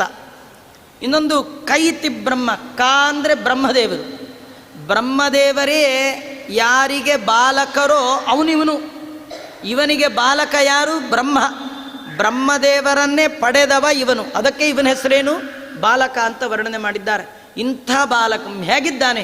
ಅಂಬುಜೆ ಕ್ಷಣಂ, ಒಳ್ಳೆ ವೈಡೂರ್ಯ, ಕಿರೀಟ, ಕುಂಡಲ, ಏನೆಲ್ಲ ಕೌಸ್ತುಭಾಭರಣ, ಎಲ್ಲ ಆಭರಣದಿಂದ ವಿಶೇಷವಾಗಿ ಅಲಂಕಾರ ಮಾಡಿಕೊಂಡು ಭಗವಂತ ಬಂದಿದ್ದಾನೆ. ಅಲ್ಲ, ದೇವರು ಎಲ್ಲ ಮರ್ತ್ಯಾವತಾರಸ್ತ್ಯ ಮನುಷ್ಯನಂತೆ ಬಂದಮೇಲೆ ಮನುಷ್ಯನ ಥರ ಇರಬೇಕಪ್ಪ. ಅದೇನು ಈ ಡ್ರೆಸ್ ಎಲ್ಲ ಹಾಕ್ಕೊಂಡು, ಆಭರಣ ಎಲ್ಲ ಹಾಕ್ಕೊಂಡು, ಶೋ ಅಪ್ ಮಾಡಿಕೊಂಡು, ಈ ಮದುವೆ ಮನೆಗೆ ಬರೋರ ಥರ ಎಲ್ಲ ಅಲಂಕಾರ ಮಾಡ್ಕೊಂಡು ಏನದು ಬರೋದು? ಯಾಕೆ ಹೀಗೆ ಬಂದ ದೇವರು? ಯಾಕೆ ಬಂದ ಅಂದರೆ ದೇವರು ಹೇಳ್ತಾನೆ, ನಂತರ ಯಾರೂ ಹುಟ್ಟಲ್ಲ. ಅದರಿಂದ ನೀವು ತಿಳ್ಕೊಳ್ಳಿ, ನಿಮ್ಮಂತೆ ನನ್ನ ಹುಟ್ಟಲ್ಲ, ನಂತರ ಯಾರು ಹುಟ್ಟಲ್ಲ. ಯಾರು ಬರುವಾಗ ಶಂಖಚಕ್ರ ಹಿಡ್ಕೊಂಡು ಬಂದಿದ್ದಾರ? ಏನಿಲ್ಲ. ನಾನು ನೋಡಿ ಶಂಖಚಕ್ರ ಎಲ್ಲ ಹಿಡ್ಕೊಂಡು ಬಂದಿದ್ದೀನಿ, ಪೀತಾಂಬರವನ್ನು ಉಟ್ಕೊಂಡು ಬಂದಿದ್ದೀನಿ, ಕೌಸ್ತುಭಾಭರಣವನ್ನು ಧಾರಣೆ ಮಾಡಿದ್ದೀನಿ, ಶ್ರೀವತ್ಸ ಚಿಹ್ನೆ. ಅಲ್ಲ, ಇದರೊಳಗಿಂದ ಏನು ತಿಳಿತಾ ಇದೆ? ಏನು ತಿಳಿಯೋದು ಗೊತ್ತಾ? ದೇವರಂತಾನೆ, ನೀವೆಲ್ಲ ಬಂದ ಮೇಲೆ ನಿಮಗೆ ಮನೆ, ಮಡದಿ, ಮಕ್ಕಳು ಬಂದ ಮೇಲೆ ಬಂದದ್ದು ಅಲ್ವಾ? ನೀವು ಬರೋಕ್ಕೆ ಮುಂಚೆನೇ ಮನೆ ಇತ್ತಾ? ಇಲ್ಲ. ಮಡದಿ ಇದ್ಲಾ? ಇಲ್ಲ. ಮಕ್ಕಳಿದ್ರ? ಇಲ್ಲ. ನಂಗೆ ಹಾಗಲ್ಲ. ನಾನು ಬರುವಾಗಲೇ ಮನೆ, ಮಡದಿ, ಮಕ್ಕಳು ಎಲ್ಲರನ್ನೂ ತೊಗೊಂಡು ಬರ್ತೀನಿ. ತರ್ತೀನಿ ಅಲ್ಲ, ಹೋಗುವಾಗೆಲ್ಲ ತೊಗೊಂಡು ಹೋಗ್ತೀನಿ. ನೀವು ಬರುವಾಗೂ ಯಾರನ್ನೂ ಕರ್ಕೊಂಬರೋ ಹಂಗಿಲ್ಲ, ಹೋಗುವಾಗಲೂ ಯಾರನ್ನೂ ಕರ್ಕೊಂಡು ಹೋಗಿಲ್ಲ. ನನ್ನ ಸ್ಪೆಷಲ್ ಅದೇ ಅಂದ. ಹೌದಾ? ಎಲ್ಲಿ ನಿನ್ನ ಮನೆ? ದೇವರಂತಾನೆ, ಬ್ರಹ್ಮಾಂಡಂ ವರಮಂದಿರಂ, ಇಡೀ 14 ಲೋಕ ನನ್ನ ಹೊಟ್ಟೆ ಒಳಗೆ ಇದೆ. ಮನೆ ಎಲ್ಲಿದೆ? ಹೊಟ್ಟೆ ಒಳಗಿದೆ. ಇದೇನು ಅರ್ಥ ಆಚಾರ್ಯ? ಹೊಟ್ಟೆ ಒಳಗೆ ಮನೆ ಎಲ್ಲರೂ ಇರುತ್ತಾ? ಓ, ಇರುತ್ತೆ. ಏನಂದರೆ ಈ ಕೆಲವರೆಲ್ಲ ದೂರದ ದೇಶಕ್ಕೆ ಹೋಗಿ ಸಾಕಷ್ಟು ಸಂಪಾದನೆ ಮಾಡ್ತಾರೆ. ಬೆಂಗಳೂರಿಗೆ ಬರುವಾಗ ಆ ಊರಲ್ಲಿ ತೊಗೊಂಡು ಫ್ಲ್ಯಾಟ್ನೇ ಇಲ್ಲಿ ತರೋಕ್ಕಾಗತ್ತಾ? ಫ್ಲೈಟಲ್ಲಿ ಇಟ್ಕೊಂಡು ಅದನ್ನು ಸೇಲ್ ಮಾಡ್ತಾರೆ. ಚೆಕ್ ಮಾಡಿ, ಚೆಕ್ ಅಂತ ಒಳಗಿಟ್ಕೊಂಡು ಜೋಬಲ್ಲಿ ಇಟ್ಕೊಂಡು ಬಂದುಬಿಡ್ತಾರೆ. ಎಲ್ರಿ ಮನೆ? ಚೆಕ್ ಒಳಗಿದೆ, ಹೊಟ್ಟೆ ಒಳಗೆ ತೆಗೆದು ತೋರಿಸೋದು ದೊಡ್ಡ ಮನೆಯಾಗಿ ಬೆಂಗಳೂರಿನಲ್ಲಿ ಸಿಗುತ್ತಲ್ಲ. ಅಲ್ಲ, ಇವ್ರಿಗೆ ಇಷ್ಟು ತಲೆ ಇರಬೇಕಾದ್ರೆ ಈ ತಲೆ ಒಳಗಿದ್ದು ಬುದ್ಧಿ ಕೊಟ್ಟ ಭಗವಂತನ ತಲೆ ಎಷ್ಟು ದೊಡ್ಡದಿರಬೇಡ. ಇದರರ್ಥ ಎಲ್ಲವೂ ಸೂಕ್ಷ್ಮ ರೂಪದಿಂದ ಭಗವಂತನ ಹೊಟ್ಟೆ ಒಳಗಿದೆ. ಇದು ನಿಮ್ಗೆ ಹೇಳಬೇಕಂದ್ರೆ, ಹಿಂದೆಲ್ಲ ಈ ದೊಂಬರಾಟದವರು ಅಂತ ಬರೋರು, ಎರಡು ಎಲ್ಲ ಕಟ್ಕೊಂಡು ಬರೋರು, ಆಟ ಆಡುವಾಗ ಎಲ್ಲ ಬಿಚ್ಚೋರು, ಎಲ್ಲ ಆದಮೇಲೆ ಒಳಗೆ ಹಾಕ್ಕೊಂಡು ಮತ್ತೆ ಹಾಗೆ ಹೋಗ್ಬಿಡೋರು. ಹಾಗೆ ಈ ಆಟ ಆಡುವಾಗ ಒಳಗಿರೋದನ್ನೆಲ್ಲ ತೆಗೆದು ಬಿಚ್ಚಿ ಭಗವಂತ ಆಟ ಆಡಿಸ್ತಾನೆ. ಸಾಕಂದಾಗ ಎಲ್ಲ ತೆಗೆದು ಹೊಟ್ಟೆ ಒಳಗೆ ಹಾಕ್ಕೊಳ್ತಾನೆ. 14 ಲೋಕ ದೇವರ ಉದರದ ಒಳಗಿದೆ. ಮನೆ ಆಯಿತು. ಮಡದಿ, ಅಯ್ಯೋ ಮಡದಿನೂ ಕರ್ಕೊಂಡೇ ಬಂದೆ ಎಂದ. ನಾವೇ ಹೋದಾಗೆಲ್ಲ ಬಿಟ್ಟು ಹೋಗ್ತಿರ್ತೀವಿ. ದೇವರು ಬಿಡೋದೇ ಇಲ್ಲ. ಮದುವೆ ಮಾಡಿಕೊಂಡ್ರೆ ಅಂಥವ್ರನ್ನ ಮಾಡ್ಕೊಳ್ಬೇಕು ಅಂತಲೇ ಲಕ್ಷ್ಮಿ ಅವನ ಕೈ ಹಿಡಿದಿದ್ದು. ಯಾರ ಕೈ ಹಿಡಿದ್ರು ಬಿಟ್ಟು ಹೋಗ್ತಿರ್ತಾರೆ. ಅವರು ಬಿಡ್ದಿದ್ರು ನಾವೇ ಬಿಟ್ಟು ಹೋಗ್ಬಿಡ್ತೀವಿ. ಬಿಡದೆ ಹಿಡಿಯೋನು ಅಂದರೆ ಅದು ಭಗವಂತ ಮಾತ್ರ. ಲಕ್ಷ್ಮಿ ನಮಗೆ ಹೇಳ್ತಾಳೆ, ನೀವು ಯಾರ್ಯಾರು ಕೈ ಕೊಡೋಕ್ಕೆ ಹೋಗಬೇಡಿ, ಯಾರು ಹಿಡಿದ್ರು ಮೊದಲು ಹಿಡ್ಕೊಳ್ತಾರೆ, ಅಳ್ಳಾಡಿಸ್ತಾರೆ, ಕಡೆಗೆ ಜೀವನನೇ ಅಳ್ಳಾಡಿಸ್ಬಿಡ್ತಾರೆ. ಶೇಕ್ ಹ್ಯಾಂಡ್ ಅಂತ. ಹಿಂದಿನ ಕಾಲದಲ್ಲಿ ಈ ಶೇಕ್ ಹ್ಯಾಂಡ್ ಇರಲಿಲ್ಲ, ಆಲಿಂಗನ ಮಾಡ್ಕೊಳ್ಳೋರು. ಇವತ್ತಿಗೂ ಕೆಲವರು ಈ ವರಪೂಜೆ ಒಳಗೆ ಅಲಾಬಲ ಅಂತ ಮಾಡ್ತಾರೆ, ಆಲಿಂಗನವೇ ಅಲ್ಲಿ. ಶೇಕ್ ಹ್ಯಾಂಡ್ ಇಲ್ಲ. ಈ ಹ್ಯಾಂಡ್ ಶೇಕ್ ಮಾಡಿದ್ರೆ ಮುಂದೆ ಜೀವನನೇ ಶೇಕ್ ಮಾಡಿಬಿಡ್ತಾರೆ. ಅಯ್ಯೋ ನಿಮ್ಮನ್ನು ನಂಬ್ಕೊಂಡಿದ್ದೆ, ಸರಿಯಾಗಿ ಕೈ ಕೊಟ್ರಲ್ಲ. ಅಲ್ಲ, ಮೊದಲು ಕೊಟ್ಟಾಗಲೇ ಕೈ ಕೊಟ್ಟಿದ್ದ, ಅದರದ್ದು ಎಫೆಕ್ಟು ಇವತ್ತಾಗ್ತಾ ಇದೆ, ಅಷ್ಟೇ ವ್ಯತ್ಯಾಸ. ಆದ್ದರಿಂದ ಕೈ ಹಿಡಿದ್ರೆ ಬಿಡಬಾರದು ಅಂತ ಹಿಡಿಯೋನು ಯಾರಂದ್ರೆ ಅದು ಭಗವಂತ ಮಾತ್ರ ಅಂತ ತೋರಿಸ್ಲಿಕ್ಕೆ ಲಕ್ಷ್ಮಿ ಹೇಳ್ತಾಳೆ, ನಾರಾಯಣ ಹೇಳ್ತಾನೆ, ನಾನು ಬರುವಾಗ ಲಕ್ಷ್ಮೀ ಸಮೇತ ಬಂದೆ. ಎಲ್ಲಿ ಲಕ್ಷ್ಮಿ? ಶ್ರೀವತ್ಸ ಲಕ್ಷ್ಮ್ಯಂ. ಶ್ರೀವತ್ಸ ಚಿಹ್ನೆ ಇದೆಯಲ್ಲ, ಅದೇ ಲಕ್ಷ್ಮಿ. ಸರಿ, ಹೆಂಡತಿ ಆಯಿತು. ಮಕ್ಕಳು, ಅದು ಗಲಶೋಭಿ ಕೌಸ್ತುಭಂ. ಕುತ್ತಿಗೆಯಲ್ಲಿದೆಯಲ್ಲ ಡಾಲರು, ಅದು ಡಾಲರ್ ಅಲ್ಲ, ನನ್ನ ದೊಡ್ಡ ಮಗ ಅಂತ. ಬ್ರಹ್ಮಾಧಿಷ್ಠಿತ ಕೌಸ್ತುಭ ರತ್ನೋದ್ಭಾಸಿತ ಕಂಠಾಯ. ದೇವರ ಕಂಠದಲ್ಲಿರುವ ಆಭರಣ ಇದೆಯಲ್ಲ, ಅದೇ ಬ್ರಹ್ಮದೇವರು. ದೇವರು ನಮಗೆಲ್ಲ ಮಕ್ಕಳು ಕುತ್ತಿಗೆಗೆ ನೇತಾಡ್ತಾರಲ್ಲ, ದೇವ್ರ ಹಂಗಲ್ಲ. ಒಳ್ಳೆ ನನ್ನ ಮಗ ಅಂಥೇಳಿ ಕುತ್ತಿಗೆ ಕಟ್ಕೊಂಡು ಬಿಟ್ಟಿದ್ದಾನಂತ. ಎಲ್ಲ ನಾವು ನಮ್ಮ ಜನ್ಮಕ್ಕೆ ಹತ್ತಿದ್ದು ನಾವು ಕಟ್ಕೊಂಡಿರೋದು ಅಂತೀವಲ್ಲ, ದೇವರು ಹಾಗೆ ಇಷ್ಟು ಅನುಬಂಧ, ಮಗನ ಮೇಲೆ ಇಷ್ಟು ಪ್ರೀತಿ. ಅವನು ಯಾಕೆ ಕುತ್ತಿಗೆ ಕಟ್ಕೊಂಡ ಅಂದರೆ, ನಮ್ಮೆಲ್ಲ ಮಕ್ಕಳು ನಾವು ಕರಳು ಬಳ್ಳಿ ಅಂತ ಕಟ್ ಮಾಡಿಬಿಡ್ತೀವಿ. ಹುಟ್ಟಿದ ತಕ್ಷಣ ಕಟ್ ಮಾಡಿ ಆ ಕಡೆ ಹಾಕಿಬಿಡ್ತೀವಿ. ಆದರೆ ದೇವ್ರದ್ದು ಕಟ್ ಮಾಡುವಂಥ ಮಗ ಅಲ್ಲೇ ಅಲ್ಲ, ಮತ್ತು ಹೆಂಡತಿ ಪಡೆದ ಮಗನೂ ಅಲ್ಲ, ಸ್ವಯಂ ತಾನೇ ಪಡೆದದ್ದು. ಬಿಟ್ಟು ಹೋಗೋ ಪ್ರಾಬ್ಲಮ್ಮೇ ಇಲ್ಲ. ಅದಕ್ಕೆ ಕುತ್ತಿಗೆಗೆ ಕಟ್ಕೊಂಡ್ಬಿಟ್ಟಿದ್ದಾನೆ. ಆದರೆ ಮಡದಿ ಆಯಿತು, ಮಕ್ಕಳಾಯಿತು, ಮಗ ಆಯಿತು, ಮನೆ ಆಯಿತು, ಎಲ್ಲರ ಒಟ್ಟಿಗೆ ಬರ್ತೀನಿ, ಎಲ್ಲರ ಒಟ್ಟಿಗೆ ಹೋಗ್ತೇನೆ, ನನ್ನ ಹಾಗೆ ಯಾರೂ ಇಲ್ಲ ಅಂತ ತೋರಿಸ್ಲಿಕ್ಕೆ ಭಗವಂತ ಆ ರೀತಿ ಬಂದ ಅಂತ. ಶ್ರೀಕೃಷ್ಣ ಅರ್ಪಣಮಸ್ತು.